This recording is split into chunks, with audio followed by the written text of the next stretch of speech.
ಶಿರಸಾಷ್ಟಾಂಗ ಪ್ರಣಾಮಗಳನ್ನು ಹಾಕ್ತಾ ಪೂಜ್ಯ ಮಮಲೇಶ್ವರ ಮಠದ ಪೂಜ್ಯ ಸ್ವಾಮೀಜಿಯವರ ಪಾದಗಳಿಗೆ ಶಿರಸಾಷ್ಟಾಂಗ ಪ್ರಣಾಮಗಳನ್ನು ವೇದಿಕೆಯ ಮೇಲಿರುವಂತಹ ಎಲ್ಲ ಪೂಜ್ಯರಿಗೆ ಪಾದಗಳಿಗೆ ನಮಸ್ಕಾರವನ್ನು ಮಾಡ್ತಾ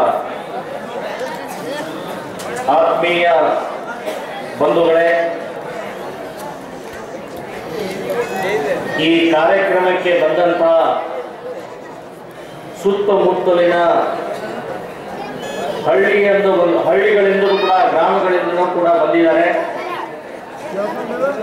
ಸೊ ಎಲ್ಲರಿಗೂ ಕೂಡ ನಮಸ್ಕಾರವನ್ನು ಮಾಡ್ತಾ ಇವತ್ತು ಎರಡು ಕಾರ್ಯಕ್ರಮ, ಒಂದು ಶಿವಾಜಿಯ ಜಯಂತಿಯ ನಿಮಿತ್ತವಾಗಿ ನಾವೆಲ್ಲ ಒಟ್ಟಾಗಿ ಸೇರಿದ್ದೀವಿ.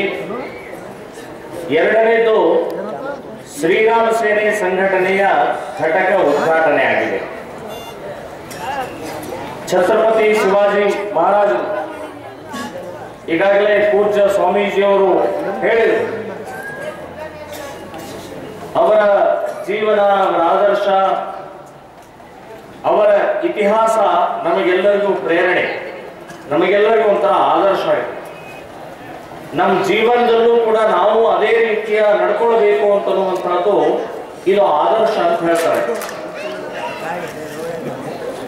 ನಾನು ಮೆರವಣಿಗೆ ಮೂಲಕ ಬರಬೇಕಾದ್ರೆ ಇಡೀ ಊರಿನಲ್ಲಿ ಒಂಥರ ಉತ್ಸಾಹದ ವಾತಾವರಣ ಕಾಣಿಸ್ತಾ ಇದೆ. ಎಲ್ಲರ ಮುಖದಲ್ಲಿ ಒಂಥರ ಏನೋ ಒಂದು ಆನಂದದ ಕಳೆ ಕಾಣಿಸ್ತಾ ಇದೆ. ಸೊ ಎಲ್ಲರಿಗೂ ಹಿಂದುತ್ವ, ಹಿಂದೂ ಧರ್ಮದ ಬಗ್ಗೆ, ಹಿಂದೂ ಸಂಪ್ರದಾಯದ ಬಗ್ಗೆ ಒಂಥರ ಉತ್ಸಾಹ ಇದೆ, ಆನಂದ ಇದೆ, ಪ್ರೇರಣೆ ಕೊಡ್ತಾ ಇದ್ದಾರೆ. ಎಲ್ಲರಿಗೂ ಪ್ರೋತ್ಸಾಹದ ವಾತಾವರಣ ಇವತ್ತು ಮೆರವಣಿಗೆಯಲ್ಲೇ ನೋಡಿದೀವಿ ನಾವು. ಈ ಮಠದ ಆವರಣದ ಇಲ್ಲಿ ಪ್ರಾರಂಭ ಮಾಡಬೇಕಾದ್ರೆ ಆ ಹೆಬ್ಬಾಗಿಲು ಮತ್ತು ಗೋಡೆ ನೋಡಿದ ತಕ್ಷಣ ಅನಿಸ್ತು ಶಿವಾಜಿಯ ಕೋಟೆ ತರ ಇದೆ ಈ ಮಠದ ಆವರಣ.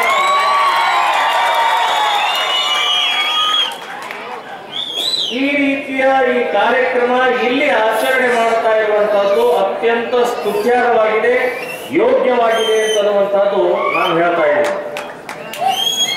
ಬಂಧುಗಳೇ, 390 ವರ್ಷದ ಹಿಂದೆ ಒಬ್ಬ ಪುಟ್ಟ ಬಾಲಕ, ಅವರ ಅಪ್ಪ ಶಹಾಜಿ ಮಹಾರಾಜ್ ಅವರು ಮುಸ್ಲಿಂ ರಾಜನ ಕೈ ಕೆಳಗಡೆ ಗುಲಾಮಿ ಸರ್ದಾರ್ ಆಗಿತ್ತು. ತಾಯಿ ಜೀಜಾ ಮಾತಾ ಪೂನಾದಲ್ಲಿ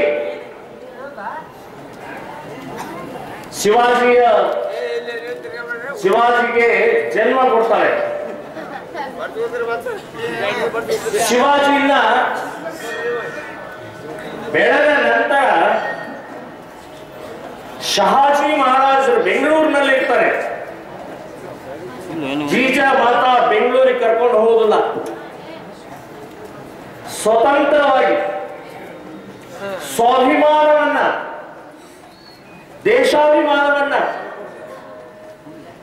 ಇವತ್ತಿನ ಈ ಸುತ್ತಲಿನ ಈ ಗುಲಾಮಿಯ ರಾಜ ಮಹಾರಾಜರು ಏನಿದ್ದಾರೆ, ಆದಿಲ್ ಶಾ, ಬಾದಶಾಹ, ಇವರ ಆಡಳಿತವನ್ನು ಕಿತ್ತು ಹಾಕುವ ಸಲುವಾಗಿ ತನ್ನ ಮಗನನ್ನ ಸ್ವತಂತ್ರವಾಗಿ ಬೆಳೆಸಿದ್ರು. ಶಹಾಜಿ ಮಹಾರಾಜ್ ತಂದೆ ಕಡೆ ಕರ್ಕೊಂಡು ಹೋಗಲಿಲ್ಲ, ಗಂಡನ ಕಡೆ ಕರ್ಕೊಂಡು ಹೋಗಲಿಲ್ಲ, ಪೂನಾದಲ್ಲಿ ಬೆಳೆಸ್ತಾ ಹೋದ್ರು. ಸಮರ್ಥ ರಾಮದಾಸರ ಆಶೀರ್ವಾದ, ದಾದಾ ಕೊಂಡದೆ ಅನ್ನುವಂತ ಅವರ ಗುರುಗಳು, ಹೀಗೆ ಆ ಮಗುವನ್ನ, ಶಿವಾಜಿಯನ್ನ ಬೆಳೆಸ್ತಾ ಬೆಳೆಸ್ತಾ ಬೆಳೆಸ್ತಾ ಇಡೀ ಊರು ತುಂಬೆಲ್ಲ ಸುತ್ತ ಹಾಕ್ತಾರೆ, ತೋರಿಸ್ತಾರೆ. ನಮ್ಮ ತಂದೆ ತಾಯಿ, ನಮ್ಮ ಅಕ್ಕ ಅಣ್ಣ ನಮ್ಮನ್ನ ಜಾತ್ರೆ ಕರ್ಕೊಂಡು ಹೋಗ್ತಾರೆ. ಜಾತ್ರೆಯಲ್ಲಿ ಇರುವಂತಹ ದೇವಸ್ಥಾನ ಅದು ಇದು ಎಲ್ಲ ತೋರಿಸ್ತಾರಲ್ಲ, ಹಾಗೆ ಜೀಜಾ ಮಾತಾ ತನ್ನ ಮಗನಿಗೆ ಊರಿನಲ್ಲೆಲ್ಲ ಸುತ್ತ ಹಾಕ್ತಾ ತೋರಿಸ್ತಾ ಇರ್ತಾರೆ. ಮಗನೇ ನೋಡಲ್ಲಿ ದೇವಸ್ಥಾನ ಪಾಳು ಬಿದ್ದಿದೆಪ್ಪ, ದೇವಸ್ಥಾನದಲ್ಲಿ ಪೂಜೆ ಇಲ್ಲ, ಮೂರ್ತಿ ಇಲ್ಲ, ಗಂಟೆ ಇಲ್ಲ, ಸುಪ್ರಭಾತ ಇಲ್ಲ, ವೇದ ಉಪನಿಷತ್ತಿನ ಆ ಝೇಂಕಾರ ಇಲ್ಲ. ಅವಾಗ ಪುಟ್ಟ ಬಾಲಕ ಶಿವಾಜಿ ಕೇಳ್ತಾನೆ, ಅಮ್ಮ ಯಾಕೆ ಯಾಕೆ ಆ ಗುಡಿ ಬಿದ್ದಿದೆ, ಯಾಕೆ ಗಂಟೆ ಇಲ್ಲ, ಯಾಕೆ ಪೂಜೆ ಇಲ್ಲ? ಅವಾಗ ಅವ್ರು ಹೇಳ್ತಾರೆ, ಮಗನೇ ಅದನ್ನ ಮೊಘಲರು ಕೆಡವಿದ್ದಾರೆ. ಮೊಘಲರು ನಾಸ್ತಿಕವಾದಿಗಳು, ಅದನ್ನ ಕೆಡವಿ ಹಾಕಿದ್ದಾರೆ, ಮೂರ್ತಿ ಹೊಡೆದಿದ್ದಾರೆ, ದೇವಸ್ಥಾನದಲ್ಲಿ ಇರುವಂತದ್ದು ಎಲ್ಲವನ್ನ ಲೂಟಿ ಮಾಡಿದರೆ, ಬೆಂಕಿ ಹಚ್ಚಿದ್ದಾರೆ. ಈಗ ಮತ್ತೆ ನೀನು, ಶಿವಾಜಿಗೆ ತಾಯಿ ಹೇಳ್ತಾ ಇದ್ದಾರೆ, ನೀನು ಮತ್ತೆ ಆ ದೇವಸ್ಥಾನವನ್ನ ಪುನಃ ಪ್ರತಿಷ್ಠಾಪನೆ ಮಾಡಬೇಕು, ಮೂರ್ತಿಯ ಪ್ರತಿಷ್ಠಾಪನೆ ಮಾಡಬೇಕು, ಪೂಜೆ ಮಾಡಬೇಕು, ಗಂಟೆಯ ನಿನಾದ ಇಡೀ ಊರಿಗೆ ಮತ್ತೆ ಕೇಳಿಸ್ಬೇಕು ಅಂತ ಹೇಳಿ ಆ ಶಿವಾಜಿ ಹೇಳ್ತಾಳೆ, ನೀನು ದೇವಸ್ಥಾನ ಕಟ್ಟಬೇಕು ಅಂತ ಹೇಳ್ತಾಳೆ. ಹಾಗೆ ಮುಂದೆ ಹೋದಾಗ ಅಲ್ಲಿ ಒಬ್ಬ ಮುಸ್ಲಿಮ ಮೌಲ್ವಿ ಒಂದು ಆಕಳನ್ನು ಕತ್ತರಿಸ್ತಾ ಇರ್ತಾನೆ. ಅವಾಗ ಶಿವಾಜಿ ಕೇಳ್ತಾರೆ, ಅಮ್ಮ ಆಕಳನ್ನ ಯಾಕೆ ಕತ್ತರಿಸ್ತಾ ಇದ್ದಾರೆ? ಅವಾಗ ಜೀಜಾ ಮಾತಾ ಹೇಳ್ತಾಳೆ, ನಾವು ಗುಲಾಮರಿದೀವಪ್ಪ, ಇದು ಹಿಂದೂಗಳ ಭೂಮಿ, ಇದು ಹಿಂದೂಸ್ಥಾನ, ಇದು ನಾವು ಆಡಬೇಕು, ಗೋವನ್ನ ಪೂಜೆ ಮಾಡಬೇಕು. ಆದರೆ ಮೊಘಲರು, ಬಾದಶಾಹರು, ಮುಸ್ಲಿಮರು ಆಕಳನ್ನ ಕತ್ತರಿಸಿ ತಿಂತಾ ಇದ್ದಾರೆ. ಇದನ್ನ ನೀನು ದೊಡ್ಡವನಾದ ಮೇಲೆ ಸೈನ್ಯ ಕಟ್ಟಿ ಆ ಗೋಮಾತೆಯ ರಕ್ಷಣೆ ಮಾಡೋ ಹೊಣೆ ನಿಂದು ಅಂತ ಆ ಬೀಜ.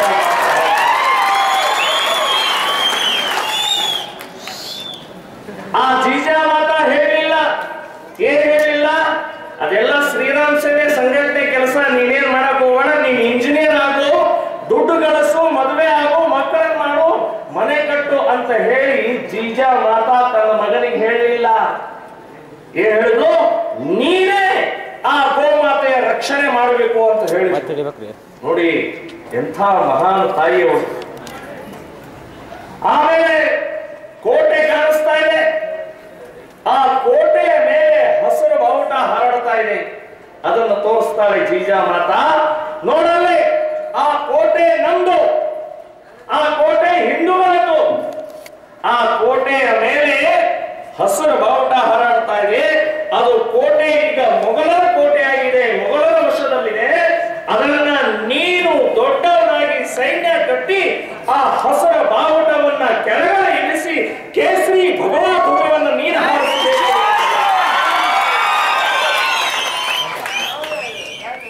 ಜೀಜಾ ಮಾತಾ ಹೇಳ್ತಾ ಇದ್ದಾರೆ ಮಗನಿಗೆ, ಒಂದೊಂದು ತೋರಿಸ್ತಾ ತೋರಿಸ್ತಾ ತೋರಿಸ್ತಾ ಹೋಗು.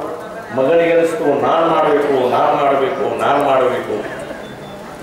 ಎಂಥ ಪ್ರೇರಣೆ ಆ ತಾಯಿ, ಮಹಾನ್ ತಾಯಿ.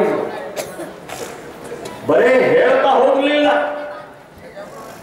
ಅವನಿಗೆ ಚಿಕ್ಕ ಖಡ್ಗವನ್ನು ಕೊಟ್ಲು, ಕೈಯಲ್ಲಿ ಒಂದು ಕತ್ತಿ ಕೊಟ್ಲು, ಹೋಗಿ ಮಗನೇ ಆಟ ಆಡ್ಕೊಂಡು ಬಾ ಅಂತ ಹೇಳಿದ್ರು. ಇವತ್ತಿನ ತಾಯಂದಿರು ಮಕ್ಕಳಿಗೆ ಚಾಕು ಕೈಯಲ್ಲಿ ಹಿಡಿದ್ರೆ, ಚಾಕು ಹಿಡಿದ, ಚಾಕು ಬೇಡ ರಕ್ತ ಬರುತ್ತೆ ಅಂತ ಬೋಂಬಿ ಹೊಡಿತಾರೆ, ಬೋಂಬಿ. ಆದ್ರೆ ಜೀಜಾ ಮಾತಾ ಅವನ ಹರಿತವಾದಂತ ಚಿಕ್ಕ ಕತ್ತಿ ಕೈಯಲ್ಲಿ ಕೊಟ್ಟು, ಹೋಗಿ ಮಗನೇ ಆಟ ಆಡ್ಕೊಂಡು ಬಾ ಅಂತ ಹೇಳಿದ್ರು. ಇನ್ನು ಕೈಯಲ್ಲಿ ಕತ್ತಿ ಕೊಟ್ಟ ಮೇಲೆ ಶಿವಾಜಿ ಏನು ಬ್ಯಾಟ್ ಆಡಕ್ಕಾಗತ್ತ? ಯುದ್ಧದೇ ಆಟ ಆಡಿದ, ಹುಡುಗರನ್ನು ಸೇರಿಸಿದ. ನೀವು ಮೊಘಲರ ಸೈನ್ಯ ಅಂತ ಹೇಳ್ದ, ನಾವು ಹಿಂದೂಗಳ ಸೈನ್ಯ ಅಂತ ಹೇಳ್ದ. ಕೈಯಲ್ಲಿ ಖಡ್ಗ ಹಿಡ್ಕೊಂಡು ಹೊಡೆದಾಟ ಮಾಡಿ ಮೊಘಲರನ್ನ ಮಲಗಿಸಿದ. ಮೊಘಲರು ಸೋತ್ರು, ನಾವು ಹಿಂದೂಗಳು ಗೆದ್ದೀವಿ ಅಂತ ಹೇಳಿ ಜೈ ಭವಾನಿ ಜೈ ಭವಾನಿ ಅಮ್ಮ ಭವಾನಿ ಘೋಷಣೆಗಳನ್ನು ಹಾಕ್ತಾ ಈ ರೀತಿಯ ಶಿವಾಜಿ ಬೆಳೆದ 16 ವಯಸ್ಸು. ಅದಕ್ಕಿಂತ ಮುಂಚೆ 8ನೇ ವಯಸ್ಸಿನಲ್ಲಿ ಇದ್ದಾಗ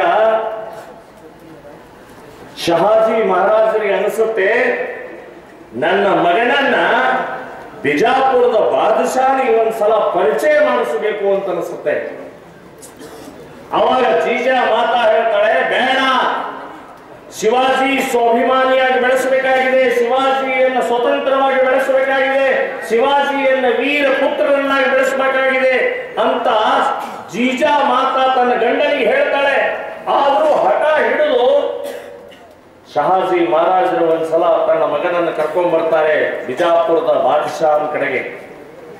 ಬಿಜಾಪುರದ ಕೋಟೆ ಒಳಗಡೆ ಹೋಗ್ಬೇಕಾದ್ರೆ ಸಣ್ಣ ಇಷ್ಟೇ, ಈಗೇನ್ ನಾನು ಈ ಮೈಕ್ ಇದೆ ಇಷ್ಟೇ ಕಿಂಡಿ ಇರುತ್ತೆ, ಎಲ್ಲರೂ ಒಳಗಡೆಗೆ ಹೀಗೆ ಕತ್ ಹಾಕಿನೇ ಒಳಗಡೆ ಹೋಗ್ಬೇಕು, ಅಂದ್ರೆ ಬಗ್ಗಿ ಹೋಗ್ಬೇಕು. ಎದುರುಗಡೆಗೆ ಬಾದಶಾಹ ಕೂತಿರ್ತಾರೆ, ಪ್ರತಿಯೊಬ್ರು ಒಳಗಡೆ ಬರೋರು ಬಾಗಿ ಹೋಗ್ಬೇಕು, ಬಾದಶಾಹನ ಬಗ್ಗಬೇಕು, 3 ಸಲ ಕುರ್ನಿ ಸಾತ್ ಮಾಡಬೇಕು, ಹೀಗೆ ಮಾಡಬೇಕು ಅಂತನ್ನುವಂತದ್ದು ಪದ್ಧತಿ ಇರುತ್ತೆ. ಶಿವಾಜಿಯ ತಂದೆ ಶಹಾಜಿ ಒಳಗಡೆ ಹೋಗ್ತಾರೆ. ಒಳಗಡೆ ಹೋಗಿ ಬಗ್ಗಿ 3 ಬಾರಿ ಕುರ್ನಿ ಸಾತ್ ಮಾಡ್ತಾರೆ. ಮಗ 8 ವಯಸ್ಸಾಗಿದೆ, ಅವನು ಇಲ್ಲಿ ಬಗ್ಗೋದೇ ಇಲ್ಲ. ಮೊದಲು ಬಲಗಾಲ ಇಡ್ತಾನೆ, ಒಳಗಡೆಗೆ ಬಲಗಾಲ ಇಟ್ಟು ನೇರವಾಗಿ ಎದೆ ನೇರ ಮಾಡಿನೇ ಒಳಗಡೆ ಹೋಗ್ತಾನೆ, ಕತ್ತನ್ನು ಬಗ್ಸೋದಿಲ್ಲ. ಶಹಾಜಿ ಮಹಾರಾಜರು ಹೇಳ್ತಾ ಇದ್ದಾರೆ, ಬಗ್ಗಿ ಬಾ, ಬಗ್ಗೋದಿಲ್ಲ. ಒಳಗಡೆ ಬಂದು ಕೂಡಲೇ 3 ಸಲ ಹೀಗೆ ಮಾಡು ಅಂತ ಹೇಳ್ತಾರೆ. ಅವನು ಹೇಳ್ತಾನೆ, ನಾನು ಮಾಡೋದಿಲ್ಲ, ನಾನು ನಮಸ್ಕಾರ ಮಾಡೋದು ನಮ್ಮ ತಂದೆ ತಾಯಿಗೆ ಮಾತ್ರ, ನನ್ನ ಗುರುಗಳಿಗೆ ಮಾತ್ರ.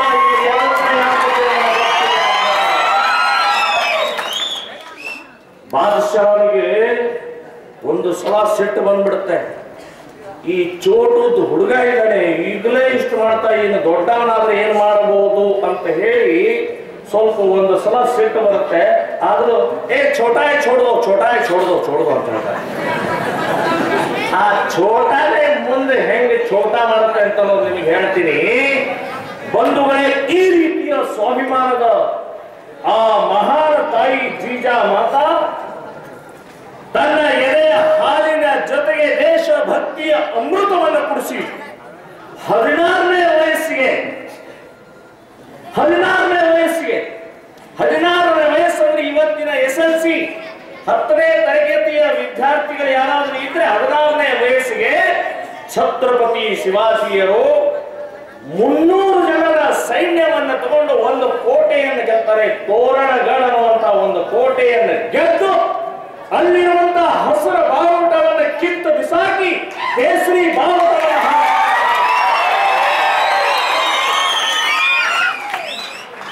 ಹಾಸಿದ ನಂತರ ಜೀಜಾ ಮಾತಾ ಕಡೆ ಹೋಗಿ ಹೇಳ್ತಾರೆ, ತಾಯಿ, ನೀನು ಹೇಳಿದಾಗೆ ಮೊದಲನೇ ಕೋಟೆಯನ್ನು ಗೆದ್ದಿದ್ದೀನಿ, ಇನ್ನು ಮುಂದಿನ ಕೋಟೆಯನ್ನು ಗೆದ್ದ ನಿನ್ನ ಪಾದಕ್ಕೆ ಅರ್ಪಣೆ ಮಾಡ್ತೀನಿ ಅಂತ ಹೇಳ್ತಾರೆ. ಬಂಧುಗಳೇ, ಈ ರೀತಿಯ ದೇಶಭಕ್ತಿ, ಈ ಭೂಮಿಯನ್ನ ನಮ್ದು, ಈ ಭೂಮಿಯ ಅಧಿಪತಿಗಳು ನಾವು, ಹಿಂದೂಗಳ ಹಿಂದೂಸ್ಥಾನ ಇದು ಅಂತ ಆ ಮಹಾನ್ ತಾಯಿ ದಾದಾ ಕೊಂಡರೆ ಇಂಥ ಮಹಾನ್ ವ್ಯಕ್ತಿಗಳು ಆ ಛತ್ರಪತಿ ಶಿವಾಜಿಯನ್ನು ಬೆಳೆಸ್ತಾರೆ. ಛತ್ರಪತಿ ಶಿವಾಜಿ ಮಹಾರಾಜರಲ್ಲಿ ಬೆಳೆದ ನಂತರ 360 ಕೋಟೆಗಳನ್ನು ಗೆಲ್ತಾರೆ. ಒಂದೊಂದು ಯುದ್ಧ ಹೇಗಿರುತ್ತೆ ಅಂದ್ರೆ, ಮೊದಲನೇ ಯುದ್ಧ ತರ ಇನ್ನೊಂದು ಯುದ್ಧ ಇಲ್ಲ. ಅತ್ಯಂತ ಚಾಣಕ್ಯತನದಿಂದ, ಕುಶಲತೆಯಿಂದ, ಬಹಳ ಚಾಣಾಕ್ಷತನದಿಂದ 360 ಕೋಟೆಗಳನ್ನು ಗೆದ್ದು ಹಿಂದವಿ ಸ್ವರಾಜ್ಯವನ್ನು ಸ್ಥಾಪನೆ ಮಾಡಿದಂತ ಏಕೈಕ ವೀರ ಈ ದೇಶದಲ್ಲಿ ಯಾರಾದರೂ ಇದ್ದಾರೆ ಅಂತಂದ್ರೆ ಛತ್ರಪತಿ ಶಿವಾಜಿ ಮಹಾರಾಜ. ಲಂಡನ್ ಬ್ರಿಟಿಷರು ನಮ್ಮ ಆಳಿ ಹೋದ ನಂತರ ಲಂಡನ್ ನಲ್ಲಿ ಒಂದು ವಸ್ತು ಸಂಗ್ರಹಾಲಯ ಇದೆ, ದೊಡ್ಡದ ವಸ್ತು ಸಂಗ್ರಹಾಲಯ ಇದೆ. ಅಲ್ಲಿ ಮೊದಲೇ ಬೋರ್ಡ್ ಹಾಕಿದ್ದಾರೆ, ಇಡೀ ಜಗತ್ತಿನಲ್ಲಿ ಎಲ್ಲಾ ದೃಷ್ಟಿಯಿಂದಲೂ ಎಲ್ಲಾ ದೃಷ್ಟಿಯಿಂದ ಒಬ್ಬ ಶ್ರೇಷ್ಠ ರಾಜ ಯಾರು ಅಂತ ಹೇಳಿ ಅವರು ಸರ್ವೆ ಮಾಡಿಸ್ತಾರೆ. ಆ ಸರ್ವೆ ಒಳಗಡೆಗೆ 8 ಜನ ರಾಜರು, ಇಡೀ ದೇಶದ 8 ಜನ ರಾಜರು ಮತ್ತು ರಾಜರನ್ನು ಅವರು ಪಟ್ಟಿ ಮಾಡ್ತಾರೆ. ಅದರಲ್ಲಿ ಮೊದಲನೇ ಹೆಸರೇ ಛತ್ರಪತಿ ಶಿವಾಜಿ ಮಹಾರಾಜ್.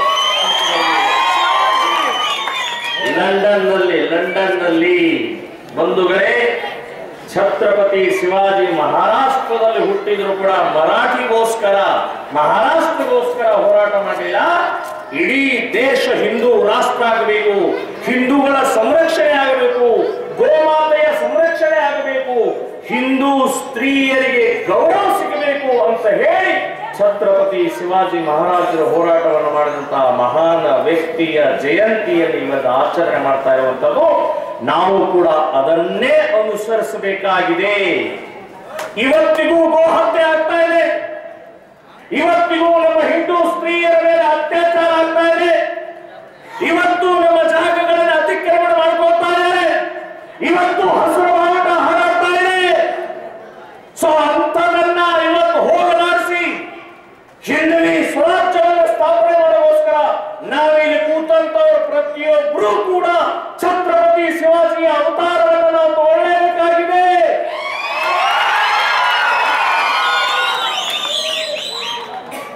ಇಲ್ಲಾಂದ್ರೆ ಈಗಾಗಲೇ ಹೇಳಿದ್ರು, ಅಕಸ್ಮಾತ್ ಛತ್ರಪತಿ ಶಿವಾಜಿಯ ಜನ್ಮ ಆಗದೇ ಇದ್ದಿದ್ರೆ ಜಾಗಿ ಟೋಪಿ, ಆಡಿನ ಗಡ್ಡ,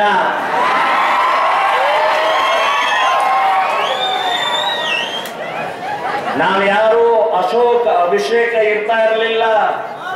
ಅಶ್ರೀಫ್, ಅಬ್ದುಲ್, ನಮ್ಮ ಮನೆಯಲ್ಲಿ ಇದ್ದಂತವ್ರು ಎಲ್ಲರೂ ಬುರ್ಕಾ ಹಾಕೊಳ್ತಿದ್ರು. ಇದು ದೇವಸ್ಥಾನ, ಇದು ಮಠ ಆಗ್ತಾ ಇರಲಿಲ್ಲ, ಇದು ಮಸೀದಿ ಆಗ್ತಾ ಇತ್ತು. ಛತ್ರಪತಿ ಶಿವಾಜಿಯ ಜನ್ಮ ಆಗದೇ ಇದ್ರೆ, ಜನ್ಮ ಆಗಿದ್ರಿಂದ, ಹುಟ್ಟಿದ್ರಿಂದ, ಹೋರಾಟ ಮಾಡಿದ್ರಿಂದ, ಈ ದೇಶದ ಇತಿಹಾಸವನ್ನು ಬದಲಾವಣೆ ಮಾಡಿದ್ರಿಂದ ಇವತ್ತು ಮಠ ಉಳಿದಿದೆ, ನಾವು ನೀವು ಉಳಿದಿದ್ದೀವಿ ಅಂತ ನೆನಪಿಟ್ಕೊಳ್ಳಿ. ಅಂತ ಛತ್ರಪತಿ ಶಿವಾಜಿ ಮಹಾರಾಜರ ಜನ್ಮದಿನದ ಸ್ಮರಣೆ ನಾವು ಪ್ರತಿಯೊಬ್ಬರು ಮಾಡಲೇಬೇಕು. ಇದು ಜಾತಿ, ಪಕ್ಷ, ಭಾಷೆ ಅಥವಾ ಇನ್ಯಾವುದೋ ಸಂಬಂಧ ಅಲ್ಲ, ದೇಶಕ್ಕೋಸ್ಕರ. ಸೊ ಬಂಧುಗಳೇ, ಇವತ್ತಿನ ಆ ಮಹಾನ್ ವ್ಯಕ್ತಿಯ ಜೀವನದಲ್ಲಿ ಎಂಥೆಂಥವರಿದ್ರು. ತಾನಾಜಿ ಮಾಲ್ಸುರೆ ಅಂತನ್ನುವಂತ ಒಬ್ಬ ರೈತ, ಸಾಮಾನ್ಯ ರೈತ, ಅವನು ಸೇನಾಧಿಪತಿ ಆಗಿದ್ದ. ಮನೆಗೆ ಹೋಗಿದ್ದ. ಒಂದು ದಿನ ಜೀಜಾಮಾತಾ ಕೋಟೆಯ ಮೇಲೆ ನಿಂತು ಸೂರ್ಯನಿಗೆ ನಮಸ್ಕಾರ ಮಾಡಬೇಕಾದ್ರೆ ಎದುರುಗಳಿಗೆ ಒಂದು ಹಸಿರು ಬಾವುಟ ಕೋಟೆಯ ಮೇಲೆ ಕಾಣಿಸುತ್ತೆ. ಬೆಳಗಿನ ಜಾವ ಸೂರ್ಯೋದಯ ಹೊತ್ತಿಗೆ ಶಿವಾಜಿಯನ್ನು ಕೋಟೆ ಮೇಲೆ ಕರೀತಾಳೆ. ಶಿವಾಜಿ, ಇದೇನಿದು? ಇನ್ನೂ ಇದ್ಯಾಕು ಕೋಟೆ ಗೆಲ್ಲಕ್ಕಾಗಿಲ್ಲ?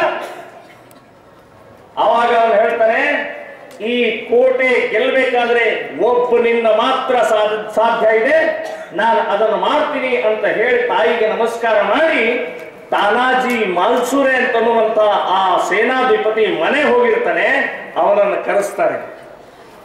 ತಾನಾಜಿ ಮಾಲ್ಸುರೆ ಹಳ್ಳಿಯಲ್ಲಿ ಒಬ್ಬ ರೈತ, ಸಾಮಾನ್ಯ ರೈತ, ತನ್ನ ಮಗನ ಮದುವೆಯನ್ನ ಆಚರಣೆ ಮಾಡ್ತಾ ಇದ್ದಾರೆ. ಮಗನ ಮದುವೆಗೋಸ್ಕರ ಎಲ್ಲ ಕಡೆಗೆ ಓಡಾಡ್ತಾ ಇರ್ತಾನೆ. ಆವಾಗ ಶಿವಾಜಿಯ ದೂತ ಬಂದು ತಾನಾಜಿ ಮಾಲ್ಸುರೆ ಹೇಳ್ತಾರೆ, ಮಹಾರಾಜರು ನಿಮ್ಗೆ ಕರೀತಾ ಇದ್ದಾರೆ, ಮಹಾರಾಜರು ನಿಮ್ಗೆ ಬರಬೇಕು ಅಂತ ಹೇಳಿ ಆಜ್ಞೆ ಮಾಡಿದ್ದಾರೆ ಅಂತ ಹೇಳ್ತಾರೆ. ಹೌದಾ? ಆ ಮದುವೆ ಸಮಾರಂಭವನ್ನ ಬಿಟ್ಟು ಕುದುರೆ ತಗೊಂಬನ್ನಿ ಅಂತ ಹೇಳ್ತಾನೆ. ಇಡೀ ವಾತಾವರಣ, ಮದುವೆ ವಾದ್ಯ, ಮದುವೆ ಜನ ಓಡಾಟ ಎಲ್ಲ ನಡೀತಾ ಇರುವಂತಹ ಸಂದರ್ಭದಲ್ಲಿ ತಾನಾಜಿ ಹೇಳ್ತಾನೆ, ನನ್ನ ಕುದುರೆ ತಗೊಂಬನ್ನಿ. ಆವಾಗ ತಾನಾಜಿ ಮಾಲ್ಸುರೆ ಹೆಂಡತಿ ಬರ್ತಾಳೆ, ಎಲ್ಲಿ ಹೋಗ್ಬೇಕು ನೀವು? ಇನ್ನೇನು 1 ಗಂಟೆ ಒಳಗೆ ನಮ್ಮ ಮಗನ ಮದುವೆ ಆಗತ್ತೆ, ಅಕ್ಕಿ ಕಾಳು ಹಾಕಿ ನೀವು ಎಲ್ಲಿ ಹೋಗೋದು ಹೋಗಿ. ಇಲ್ಲ, ಶಿವಾಜಿ ಮಹಾರಾಜರು ಬರಬೇಕು ಅಂತ ಹೇಳಿ ಆಜ್ಞೆ ಆಗಿದೆ, ಅಕ್ಕಿ ಕಾಳು ಹಾಕಿ ಬಾ ಅಂತ ಹೇಳಿಲ್ಲ, ಕೂಡಲೇ ಬರಬೇಕು ಅಂತ ಹೇಳಿದ್ದಾರೆ ಅಂತ ಹೇಳಿ ತಾನಾಜಿ ಮಾಲ್ಸುರೆ ಕುದುರೆ ಹತ್ತಾನೆ. ಹೊರಡಬೇಕಾದ್ರೆ ತಾನಾಜಿ ಮಾಲ್ಸುರೆ ತಮ್ಮ ಸೂರ್ಯಾಜಿ ಮಾಲ್ಸುರೆ ಹೇಳ್ತಾನೆ, ಅಣ್ಣ ನೀನು ಒಬ್ಬರೇ ಅಲ್ಲ ನಾನೂ ಬರ್ತೀನಿ ಅಂತ ಹೇಳಿ ಅವನು ಕುದುರೆ ತಗೊಂಡು ಇಬ್ರು ಹೋಗ್ತಾರೆ. ಶಿವಾಜಿ ಮಹಾರಾಜರ ಕೋಟೆ ಮೇಲೆ ಕೂತಿರ್ತಾರೆ. ನಮಸ್ಕಾರ ಮಾಡಿ ಹೇಳ್ತಾರೆ. ತಾನಾಜಿ ಕೇಳ್ತಾರೆ, ಮಹಾರಾಜ್ ನಾನು ಬಂದಿದ್ದೀನಿ, ನೀವು ಆಜ್ಞೆ ಕೊಡಿ ಅಂತ. ಅವಾಗ ಶಿವಾಜಿ ಹೇಳ್ತಾರೆ, ನನ್ನ ತಾಯಿ ಬೆಳಗ್ಗೆ ಸೂರ್ಯನ ಪೂಜೆ ಮಾಡಬೇಕಾದ್ರೆ ಎದುರುಗಡೆಗೆ ಆ ಕೋಟೆ ಹಸಿರು ಬಾವುಟ ಹಾರಾಡ್ತಾ ಇದೆ, ಅದನ್ನು ತಗೊಳ್ಬೇಕು ಅಂತ ಹೇಳಿದ್ಲು. ಆ ತಗೊಳ್ಳುವಂತ ಆ ಕೋಟೆಯನ್ನು ಗೆಲ್ಲುವಂತ ಏಕೈಕ ವ್ಯಕ್ತಿ ನೀನೇ, ನಿನ್ನಲ್ಲಿ ತಾಕತ್ತಿದೆ ಆ ಕೋಟೆಯನ್ನು ಗೆಲ್ಲೋದು, ಅದಕ್ಕೆ ನೀನನ್ನ ಆಜ್ಞೆ ಮಾಡಿದೆ, ಅದಕ್ಕೆ ನೀನು ಬಂದೆ, ನೀನ್ ಮನೆಯಲ್ಲಿ ಏನ್ ಮಾಡ್ತಿದ್ದೆಪ್ಪ ಅಂತ ಶಿವಾಜಿ ಕೇಳಿದೆ. ಆವಾಗ ತಾನಾಜಿ ಹೇಳ್ತಾರೆ, ನನ್ನ ಮಗನ ಮದುವೆ ಮಾಡ್ತಾ ಇದ್ದೆ. ಆಯ್ತಾ ಮಗನ ಮದುವೆ ಆಯ್ತಾ?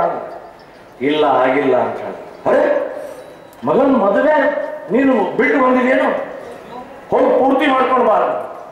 ಆವಾಗ ತಾನಾಜಿ ಮಾಲ್ಸರ ಹೇಳ್ತಾನೆ, ಎಂಥ ವಾಕ್ಯರಿ, ಎಂಥ ರೈತರು, ಎಂಥ ದೇಶಭಕ್ತರು ಆ ಶಿವಾಜಿಯ ಗರಡಿಯಲ್ಲಿ ತಯಾರಾದಂತವರು ಅಂತಂದ್ರೆ ತಾನಾಜಿ ಮಾಲ್ಸರ ಹೇಳ್ತಾರೆ, ಮೊದಲು ಆ ಕೋಟೆಯ ಮದುವೆ ಮೊದಲು, ಆಮೇಲೆ ನನ್ನ ಮಗನ ಮದುವೆ ಅಂತ. ತಾನಾಜಿ ಮಾಲ್ಸುರೆ ಆ ಕೋಟೆಗೆ ಹೋಗ್ತಾನೆ. ಹೋಗಿ ಆದ ನಂತರ ಅಲ್ಲಿ ಒಳಗಡೆ ಯುದ್ಧ ಆಗತ್ತೆ. ಯುದ್ಧದಲ್ಲಿ ತಾನಾಜಿ ಮಾಲ್ಸುರೆ ಅಲ್ಲಿ ತ್ಯಾಗ ಜೀವ ಬಿಡ್ತಾನೆ. ಜೀವ ಬಿಟ್ಟ ತಕ್ಷಣನೇ ಇಡೀ ಸೈನ್ಯ ಎಲ್ಲ ಓಡಕ್ ಪ್ರಾರಂಭ ಮಾಡುತ್ತೆ, ವಾಪಸ್ ಓಡಕ್ ಪ್ರಾರಂಭ ಮಾಡುತ್ತೆ. ಆವಾಗ ತಾನಾಜಿ ಮಾಲ್ಸುರೆಯ ತಮ್ಮ ಸೂರ್ಯಾಜಿ ಕೈಯಲ್ಲಿ ಖಡ್ಗ ಹಿಡ್ಕೊಂಡು ನಿಂತ್ಕೊಳ್ತಾನೆ.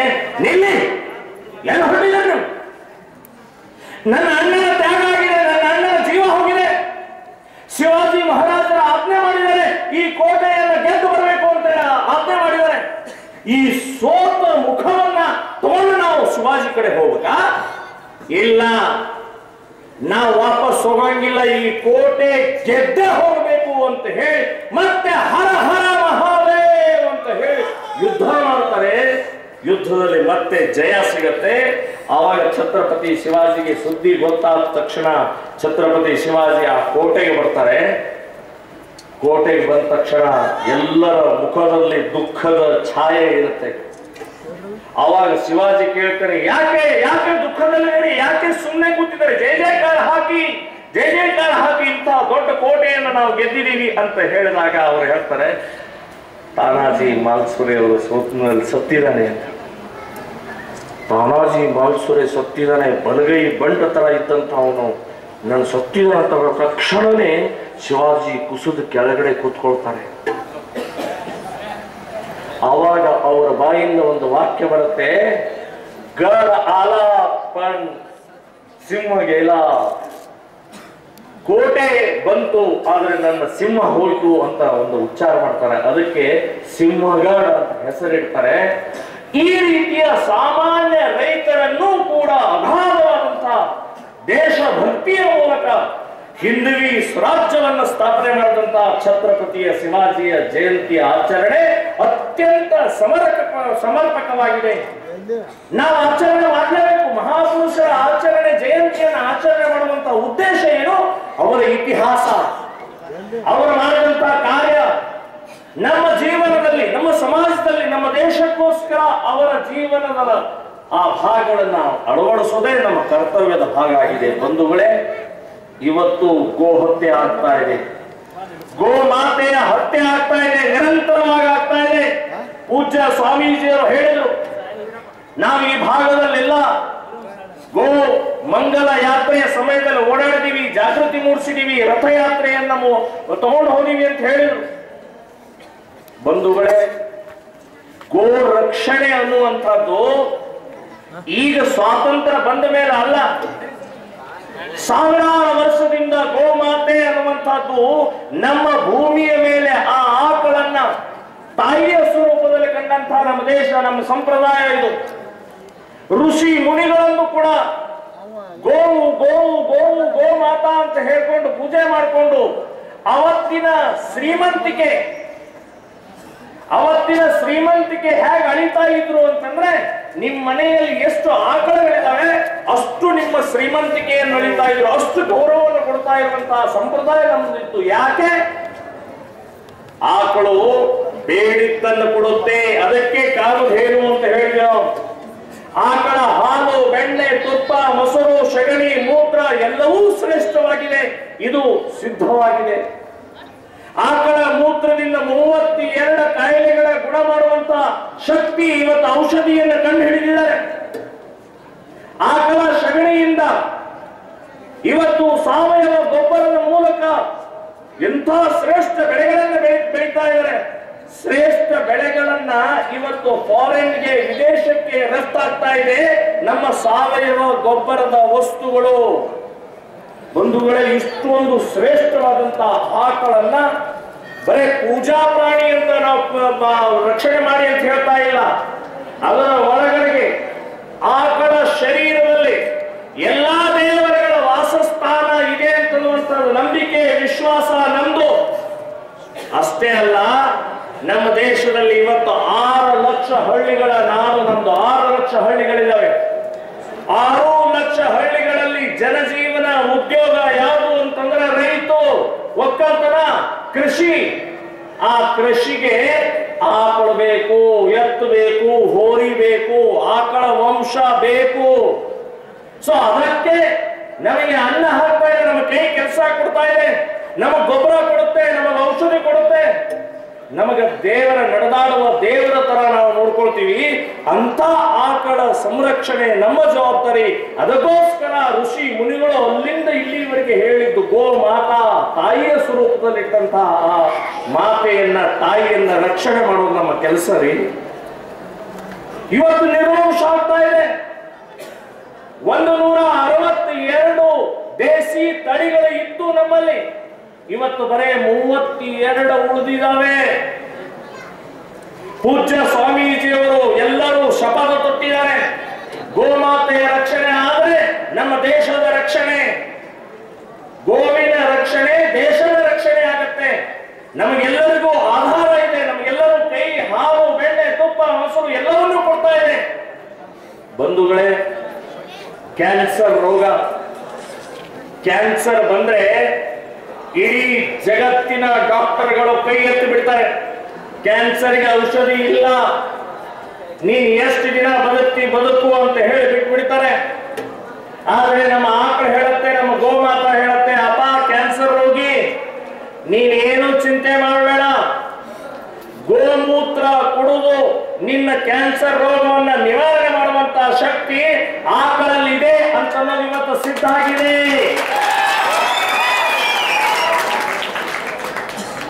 ಅಷ್ಟೇ ಅಲ್ಲ ರೀ, ಈ ಒಂದು 6 ತಿಂಗಳ ಹಿಂದೆ ಗುಜರಾತ್ನಲ್ಲಿ ಒಂದು ಸಂಶೋಧನೆ ಮಾಡಿದರೆ ಗೋಮೂತ್ರದಲ್ಲಿ ಬಂಗಾರದ ಅಂಶ ಇದೆ ಅಂತನ್ನೋದನ್ನ ಇವತ್ತು ಸಿದ್ಧ ಆಗಿದೆ. ನೋಡಿ, ಅಂಥ ಗೋಮಾತೆಯನ್ನ, ಅಂಥ ಆಕಳವನ್ನ ಇವತ್ತು ಕತ್ತರಿಸಿ ತಿಂತಾ ಇದಾರಲ್ಲ, ಆ ಮುಸ್ಲಿಮರಿಗೆ ಹೇಳಬೇಕಾಗಿದೆ, ನೀವು ಮಾಂಸ ತಿನ್ನಿ, ಆದ್ರೆ ಗೋಮಾಂಸ ಇಲ್ಲ, ಗೋಮಾಂಸವನ್ನು ಮುಟ್ಟಂಗಿಲ್ಲ ಅಂತನ್ನುವಂಥದ್ದು ನಾವು ಹೇಳಬೇಕಾಗಿದೆ, ಎಚ್ಚರಿಕೆ ಕೊಡಬೇಕಾಗಿದೆ. ಕಾನೂನಿದೆ, ಕಾನೂನಿದೆ. 1964 ಕೇಂದ್ರ ಸರ್ಕಾರ, ಕಾಂಗ್ರೆಸ್ ಸರ್ಕಾರ ಒಂದು ಕಾನೂನನ್ನು ರಚನೆ ಮಾಡಿದೆ. ಗೋ ಹತ್ಯೆ ನಿಷೇಧ ಕಾನೂನು 1964 ಕಾನೂನಿದೆ. ಆ ಕಾನೂನಿನ ಮೂಲಕ ಮಾಡಿ ಇವತ್ತು ಹಿಂದೂ ಸಂಘಟನೆಗಳು ಹೇಳ್ತಾ ಇದ್ದಾವೆ, ಅದಕ್ಕೋಸ್ಕರ ಅಲ್ಲ, ಕಾನೂನಿದೆ. ಆ ಕಾನೂನಿನ ಅಡಿಯಲ್ಲಿ ಇವತ್ತು ನೀವು ಮಾಡ್ತಾ ಇಲ್ಲ, ಸರ್ಕಾರಗಳು ಮಾಡ್ತಾ ಇಲ್ಲ, ಇವತ್ತು ಪೊಲೀಸ್ ಡಿಪಾರ್ಟ್ಮೆಂಟ್ ಮಾಡ್ತಾ ಇಲ್ಲ. ಅದಕ್ಕೆ ನಾವು ಮಾಡಬೇಕಾಗಿದೆ. ನಾವು ನಮ್ಮ ಮಾತೆಯನ್ನು ಉಳಿಸುವಂತಹ ಕೆಲಸ ಹಿಂದೂ ಸಂಘಟನೆಗಳು, ಪೂಜ್ಯ ಸ್ವಾಮೀಜಿಯವರು ನಾವು ಬೀದಿ ಇಳಿದು ಇವತ್ತು ನಾವು ಹೋರಾಟವನ್ನ ಮಾಡಿ ಅದನ್ನು ರಕ್ಷಣೆ ಮಾಡುವಂತಹದ್ದು ಮಾಡ್ತಾ ಇದೀವಿ. ಉಲ್ಟಾ ನಮ್ಮ ಮೇಲೆ ಕೇಸ್ ಹಾಕ್ತಾ ಇದ್ದಾರೆ. ರಾಕೇಶ್ ಮಠ್ ಇವತ್ತು ನಮ್ಮ ಜಿಲ್ಲಾ ಅಧ್ಯಕ್ಷರು, ವಿಜಯಪುರದ ಜಿಲ್ಲಾ ಅಧ್ಯಕ್ಷರು ಸಿಂದಗಿಯಲ್ಲಿ ಮೊನ್ನೆ ಇತ್ತೀಚೆಗೆ ನೀವೆಲ್ಲ ಓದಿದಿರಿ, ಕೇಳಿದಿರಿ, ನೋಡಿದಿರಿ, ದೇವರ ಹಿಪ್ಪರಿಗೆಯಲ್ಲಿ ದನಗಳ ಜಾತ್ರೆ, ದನಗಳ ಸಂತೆ ಆದ್ಮೇಲೆ ಒಂದು ಟೆಂಪೋದಲ್ಲಿ ಹಾಕಿದ್ರು 21 ಆಕಳಗಳನ್ನು. ಅದರಲ್ಲಿ ಸಣ್ಣ ಕರುಗಳು 3 ಸಣ್ಣ ಕರುಗಳಿದ್ದಾವೆ. ಸೊ ಅದೆಲ್ಲ ಸೇರಿ 21 ತುಂಬಿದ್ರು ಹೊರಗಡೆಗೆ.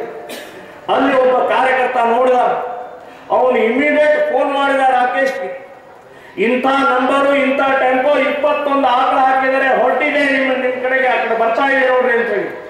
ಇವರು ಸಿಂದಗಿಯ ಆ ರಸ್ತೆ ಮೇಲೆ ತಡೆದು ಅವನಿಗೆ ಏನು ಮಾಡಲಿಲ್ಲ, ನಿಲ್ಲಿಸಿದ್ರು. ಒಂದು 100 ಜನ ಕಾರ್ಯಕರ್ತರು ಕೂತ್ಕೊಂಡು ತಡೆದ್ರು. ಪೊಲೀಸ್ ಸ್ಟೇಷನ್ಗೆ ಫೋನ್ ಮಾಡಿದ್ರು, ಪೊಲೀಸರೇ ಹೀಗೀಗಿದೆ, ಇದನ್ನು ಹಿಡಿದಿದ್ದೀವಿ, ದಯವಿಟ್ಟು ಬನ್ನಿ. 1 ಗಂಟೆ ಆದ್ರೂ ಬರಲಿಲ್ಲ. ಆಮೇಲೆ ಇವ್ರಿಗೆ ಸಿಟ್ಟು ಬಂತು. ಕೊನೆಗೆ ನೀವು 1 ಗಂಟೆ ನಂತರ ಬಂದ ನಂತರ ಇವ್ರು ಹೇಳಿದ್ರು, ನೀವೆಲ್ಲ ಹೋಗಿ ನಾವು ಮಾಡ್ತೀವಿ ಅಂತ ಹೇಳಿದ್ರು. ಅಷ್ಟೇ ಅಲ್ಲ, ಇವೆಲ್ಲ ಸಂತೆಗೆ ತಗೊಂಡು ಹೊರಟಿದ್ದಾರೆ, ಮಾರಾಟಕ್ಕೆ ತಗೊಂಡು ಹೊರಟಿದ್ದಾರೆ, ಇವ್ ಕಸಾಯಿಖಾನೆ ತಗೊಂಡು ಹೊರಟಿಲ್ಲ ಅಂತ ಹೇಳಿ ಅಡ್ಡ ತಿಡ್ಡ ಮಾತಾಡಕ್ ಪ್ರಾರಂಭ ಮಾಡಿದ್ರು. ನಮ್ಮ ಗಂಡಗಲ್ಲಿ ರಾಕೇಶ್ ಮಾಡಿ ಬಿಡ್ಲಿಲ್ಲ. ಒಂದೇ ಒಂದು ಆಕಳನ್ನು ನಾವು ಕಸಾಯಿಖಾನೆಗೆ ಹೋಗಕ್ ಬಿಡುದಿಲ್ಲ, ನಮ್ಮ ಜೀವ ಹೋದ್ರೂ ಚಿಂತೆ ಇಲ್ಲ, ಅವ್ರ ಮೇಲೆ ಕೇಸ್ ಆಗ್ಬೇಕು, FIR ಆಗ್ಬೇಕು, ಅವ್ರನ್ನ ಜೈಲು ಕಟ್ಟಬೇಕು, ಆಮೇಲೆ ನಾವು ಇಲ್ಲಿಂದ ಹೇಳೋರು ಅಂತ ಹೇಳಿ ಕೂತ್ಕೊಂಡ್ರು.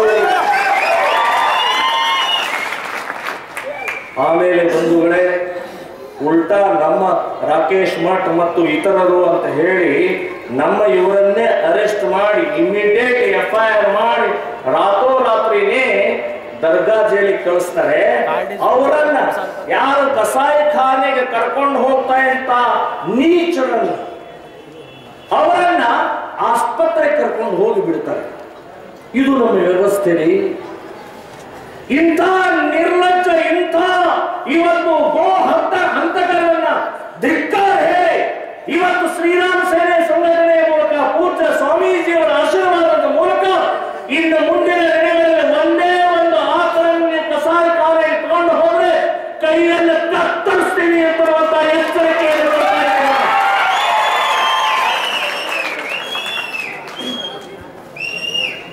ಹಿಂದೂಗಳಲ್ಲೂ ಮಾಂಸಾಹಾರಿಗಳಿದ್ದಾರೆ, ಆದರೆ ಗೋಮಾಂಸಾಹಾರಿಗಳು ಹಿಂದೂಗಳಲ್ಲಿ ಯಾರೂ ಇಲ್ಲ.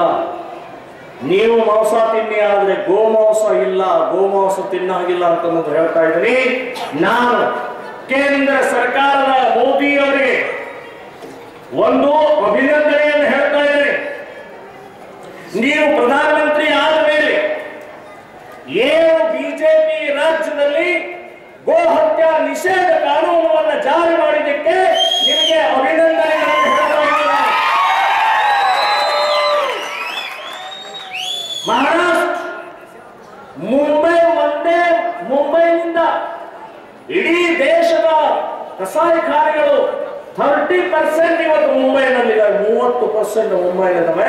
ಆದರೆ ಮಹಾರಾಷ್ಟ್ರ ಗಂಡದಲ್ಲಿ ಸರ್ಕಾರ, ಬಿಜೆಪಿ ಸರ್ಕಾರ ಬ್ಯಾನ್ ಮಾಡಿದ್ದಕ್ಕೆ ಮಹಾರಾಷ್ಟ್ರ ಸರ್ಕಾರವರು ಕೂಡ ಅಭಿನಂದನೆಗಳನ್ನು ಹೇಳ್ತಾ ಇದ್ದೀನಿ.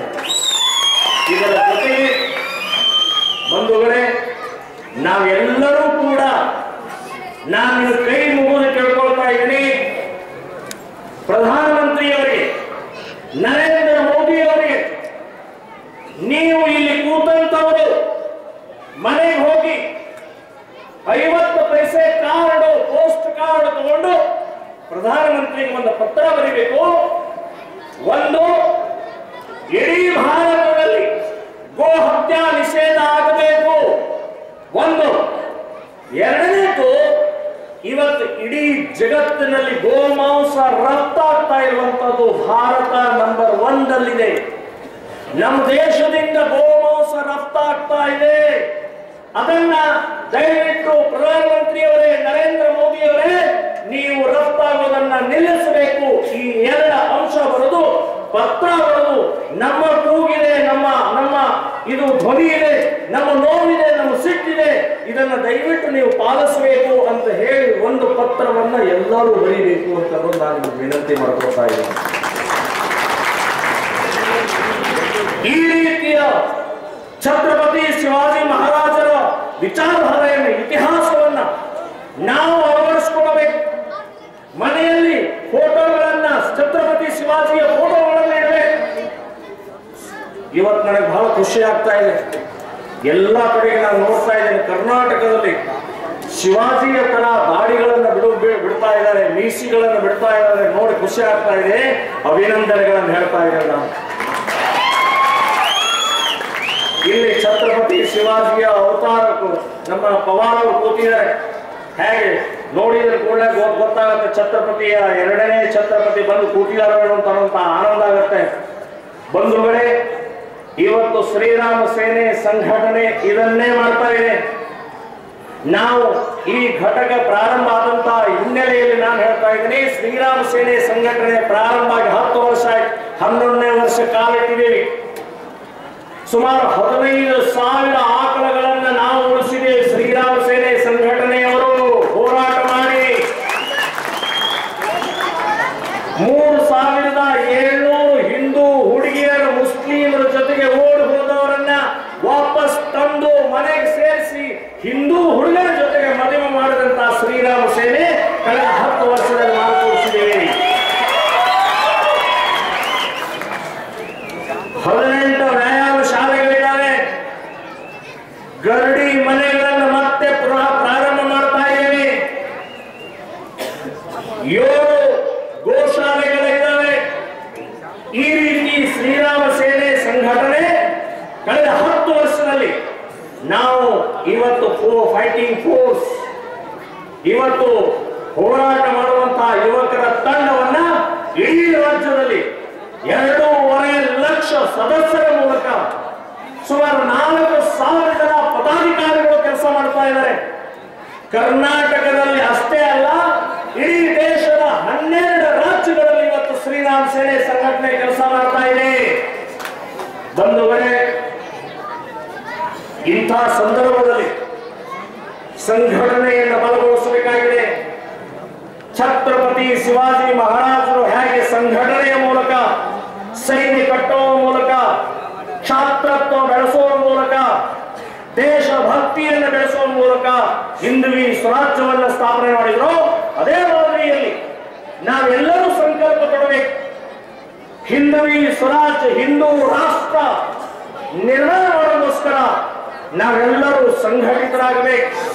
ಶ್ರೀರಾಮ ಸೇನೆ ಸಂಘಟನೆಯನ್ನ ತನು ಮನ ಧನದಿಂದ ಬೆಂಬಲಿಸಬೇಕು, ಕೈ ಜೋಡಿಸಬೇಕು. ಪ್ರತಿಯೊಬ್ಬರೂ ಕೂಡ ಇವತ್ತು ಸಂಘಟನೆ ಬಲ ಆದ್ರೆ ದೇಶಕ್ಕೆ ಆಧಾರ ಆಗುತ್ತೆ, ನಮ್ಮ ಅಕ್ಕ ತಂಗಿಯರ ರಕ್ಷಣೆ ಆಗುತ್ತೆ, ಗೋಮಾತೆಯ ರಕ್ಷಣೆ ಆಗುತ್ತೆ. ಇವತ್ತು ಏನು ಕಾಶ್ಮೀರ ಇರಬಹುದು, ಇಡೀ ದೇಶದಲ್ಲಿ ಇರಬಹುದು, ದೇಶದ್ರೋಹಿಯ ಚಟುವಟಿಕೆಗಳ ಪ್ರಾರಂಭ ಆಗಿದೆ. ದೇಶದ್ರೋಹಿಗಳ ವೈರಸ್, ದೇಶದ್ರೋಹಿಯ ಕ್ಯಾನ್ಸರ್, ದೇಶದ್ರೋಹಿಯ ಗ್ಯಾಂಗ್ರೀನ್ ಇವತ್ತು ಇಡೀ ದೇಶದಲ್ಲಿ ಹರಡ್ತಾ ಇದೆ. ಅದನ್ನು ತಡೆಯುವಂತ ತಾಕತ್ತು ಇರೋದು ಹಿಂದೂ ಸಂಘಟನೆಗಳಿಗೆ ಮಾತ್ರ ಅನ್ನೋದು ನೆನಪಿಟ್ಕೊಳ್ಳಿ. ಕಾಶ್ಮೀರ್ ಬಂಧುಗಳೇ, ಸ್ವಲ್ಪ ದಯವಿಟ್ಟು ಕೇಳಬೇಕು. ನಮ್ಮ ದೇಶದ ಪರಿಸ್ಥಿತಿ ಏನೇನಾಗಿದೆ, ಹೇಗಿದೆ, ಯಾವ ರೀತಿ ಇದೆ, ಅದಕ್ಕೆ ನಿವಾರಣೆಗೆ ನಾವು ಏನು ಮಾಡಬೇಕು ಅಂತ ದಯವಿಟ್ಟು ಎಲ್ಲರೂ ಶಾಂತ ರೀತಿಯಲ್ಲಿ ಕೇಳಬೇಕು.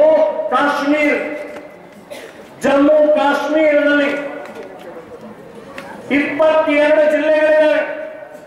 22 ಜಿಲ್ಲೆಗಳ ಪೈಕಿ 5 ಜಿಲ್ಲೆಗಳಲ್ಲಿ, ಶ್ರೀನಗರದ 5 ಜಿಲ್ಲೆಗಳಲ್ಲಿ ಹಿಂದೂಗಳನ್ನ ಒದ್ದು ಓಡಿಸಿದ್ದಾರೆ. ಹಿಂದೂ ಮನೆಗಳನ್ನ ಲೂಟಿ ಮಾಡಿದ್ದಾರೆ, ಹಿಂದೂ ಅಂಗಡಿಗಳನ್ನ ಸುಟ್ಟಾಕಿದ್ದಾರೆ, ಹಿಂದೂ ರೈತರನ್ನ ಓಡಿಸಿದ್ದಾರೆ, ಹಿಂದೂ ವಿದ್ಯಾರ್ಥಿ ಕಾಲೇಜ್ಗಳನ್ನು ಬೆಂಕಿ ಹಚ್ಚಿದ್ದಾರೆ, ಹಿಂದೂ ಅಕ್ಕ ತಂಗಿಯರ ಮೇಲೆ ಅತ್ಯಾಚಾರ ಮಾಡಿದ್ದಾರೆ, ಹಿಂದೂ ದೇವಸ್ಥಾನ ಮಠಗಳನ್ನ ಧ್ವಂಸ ಮಾಡಿದ್ದಾರೆ. ಎಲ್ಲಿ? ಕಾಶ್ಮೀರ್, ಶ್ರೀನಗರದಲ್ಲಿ. ಯಾವಾಗ? ಸ್ವಾತಂತ್ರ್ಯ ಪೂರ್ವದಲ್ಲಿ ಅಲ್ಲ, ಸ್ವಾತಂತ್ರ್ಯ ಸಿಕ್ಕ ನಂತರ 1986ರಿಂದ 1990 ಜನವರಿ 19ರವರೆಗೆ 5 ಜಿಲ್ಲೆಗಳಲ್ಲಿರುವಂತಹ ಹಿಂದೂಗಳನ್ನು ಒದ್ದು ಓಡಿಸಿದರೆ 27 ವರ್ಷ ಆಯ್ತು. ಬಂಧುಗಳೇ, 27 ವರ್ಷ ಆಯ್ತು. 27 ವರ್ಷ ಆದ್ರೂ ಕೂಡ ಆ ಒದ್ದು ಹೊರಹಾಕಿದಂತಹ 7 ಲಕ್ಷ ಹಿಂದೂಗಳು ಇವತ್ತು ಅನಾಥವಾಗಿ ಬದುಕ್ತಾ ಇದ್ದಾರೆ. ನಮ್ಮದೇ ದೇಶದಲ್ಲಿ, ನಮ್ಮದೇ ಮಾಡಿದ್ದಾರೆ 7 ಲಕ್ಷ ಜನ. ಯಾವುದೇ ಕಾನೂನು, ಯಾವುದೇ ಸಂವಿಧಾನ, ಯಾವುದೇ ರಾಜಕೀಯ ಪಕ್ಷ ಆ 7 ಲಕ್ಷ ಜನ ಪುನಃ ನಿಮ್ಮ ಮನೆ ಹೋಗಿ ನಾವಿದ್ದೀವಿ ಅಂತ ಹೇಳುವಂತವ್ರು ಯಾರು, ಯಾವ ಕಾನೂನು, ಯಾವುದು ಏನು ಮಾಡಲಿದ್ದಾರೆ. 7 ಲಕ್ಷ ಜನ ಬಂಧುಗಳ ಯೋಚನೆ ಮಾಡಿ, ಯಾಕೆ ಅವರನ್ನು ಓಡಿಸಿದ್ದಾಕೆ, ಅಲ್ಲಿ ದೇವಸ್ಥಾನ ಹೊಡೆದಿದ್ದಾಕೆ, ಅಲ್ಲಿಯ ಸ್ತ್ರೀಯರ ಮೇಲೆ, ಹಿಂದೂ ಸ್ತ್ರೀಯರ ಮೇಲೆ ಅತ್ಯಾಚಾರ ಮಾಡಿದ್ದಾಕೆ? 2 ಕಾರಣ. ಒಂದು, ಪಾಕಿಸ್ತಾನ ನಿರ್ಮಾಣ ಆದಾಗ 1947 ಆಗಸ್ಟ್ 14ನೇ ತಾರೀಕು ರಾತ್ರಿ 12 ಗಂಟೆಗೆ ಪಾಕಿಸ್ತಾನ ಅಲ್ಲಿ ಹಸಿರು ಬಾವುಟ ಹಾರಿಸಿ ಪಾಕಿಸ್ತಾನದ ದಿನಾಚರಣೆಯನ್ನು, ಸ್ವಾತಂತ್ರ್ಯ ದಿನಾಚರಣೆಯನ್ನು ಆಚರಣೆ ಮಾಡಿದಾಗ ಜಿನ್ನಾ ಅವತ್ತಿನ ಪಾಕಿಸ್ತಾನದ ಮುಖ್ಯಮಂತ್ರಿ ಮತ್ತು ಅಲ್ಲಿರುವಂತಹ ಮುಸ್ಲಿಂ ಲೀಡರ್ಸ್, ಮುಸ್ಲಿಂ ನಾಯಕರ ಬಾಯಿಂದ ಬಂದಿದ್ದು ಒಂದು ಘೋಷಣೆ ಬಂತು. ಏನು ಹೇಳಿದ್ರು? ಹಸ್ಕೆ ಲಿಯಾ ಪಾಕಿಸ್ತಾನ್, ಲಡ್ಕೆ ಲೇಂಗೆ ಹಿಂದೂಸ್ತಾನ್.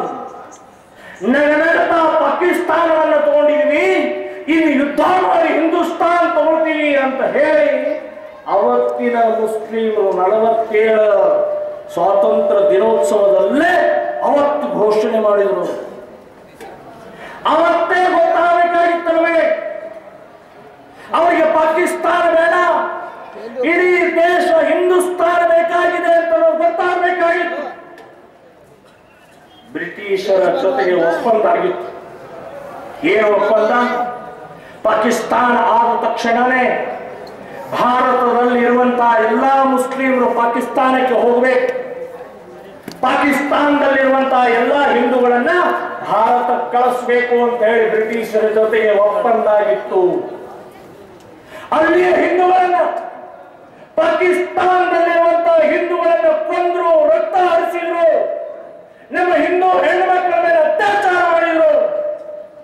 10 ಲಕ್ಷ ಜನರನ್ನು ಕೊಂದು ಹಾಕಿದ್ರಿ. 10 ಲಕ್ಷ ಜನ ನಮ್ಮ ಹಿಂದೂಗಳು ಅನಾಥರಾಗಿ ರಕ್ತ ತ್ಯಾಗ ಬಲಿದಾನ ಮಾಡಿಬಿಟ್ರು, ಕೊಂದು ಹಾಕಿದ್ರು.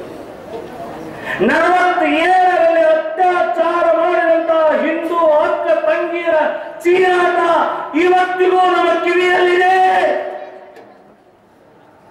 ಏನು ಅಪರಾಧ, ಏನು ತಪ್ಪು ಮಾಡಿದ್ವಿ? ಪಾಕಿಸ್ತಾನ ಆದ ತಕ್ಷಣನೇ ಅಲ್ಲಿ ಹಿಂದೂಗಳು ಅನಾಥರಾದರು. ಅವರನ್ನು ವಾಪಸ್ ಕಳ್ಸಕ್ಕಾಗಲಿಲ್ವಾ? ಕೊಂದು ಹಾಕ್ತೀರಿ, ರಕ್ತ ಸುರಿಸ್ತೀರಿ. ಯಾರು ಮಾಡಿದ್ರು? ಯಾರು ಅತ್ಯಾಚಾರ ಮಾಡಿದ್ರು? ಯಾರು ಕೊಂದು ಹಾಕಿದ್ರು? ಯಾರು ಘೋಷಣೆ ಹಾಕಿದ್ರು ಅಂತಂದ್ರೆ ಹಸ್ಕೆ ಲಿಯಾ ಪಾಕಿಸ್ತಾನ್, ಲಡ್ಕೆ ಲೇಂಗೆ ಹಿಂದೂಸ್ತಾನ್. ನಗನಗತ ಪಾಕಿಸ್ತಾನವನ್ನು ತಗೊಂಡಿದೀವಿ, ಯುದ್ಧ ಮಾಡಿ ಹಿಂದೂಸ್ತಾನ್ ತಗೊಳ್ತೀವಿ ಅಂತ ಹೇಳಿದಂತವ್ರು ಯಾರು ಇವರು? 47 ಪಾಕಿಸ್ತಾನಕ್ಕಿಂತ ಮುಂಚೆ ಇದೇ ಭಾರತದಲ್ಲಿ ಹುಟ್ಟಿ ಇದೇ ಭಾರತದ ಅನ್ನ ತಿಂದಂತ ನಮಕ್ ಹರಾಮ್ ಮುಸ್ಲಿಮರ ಬಾಯಿಂದ ಈ ಘೋಷಣೆ ಬರುತ್ತೆ.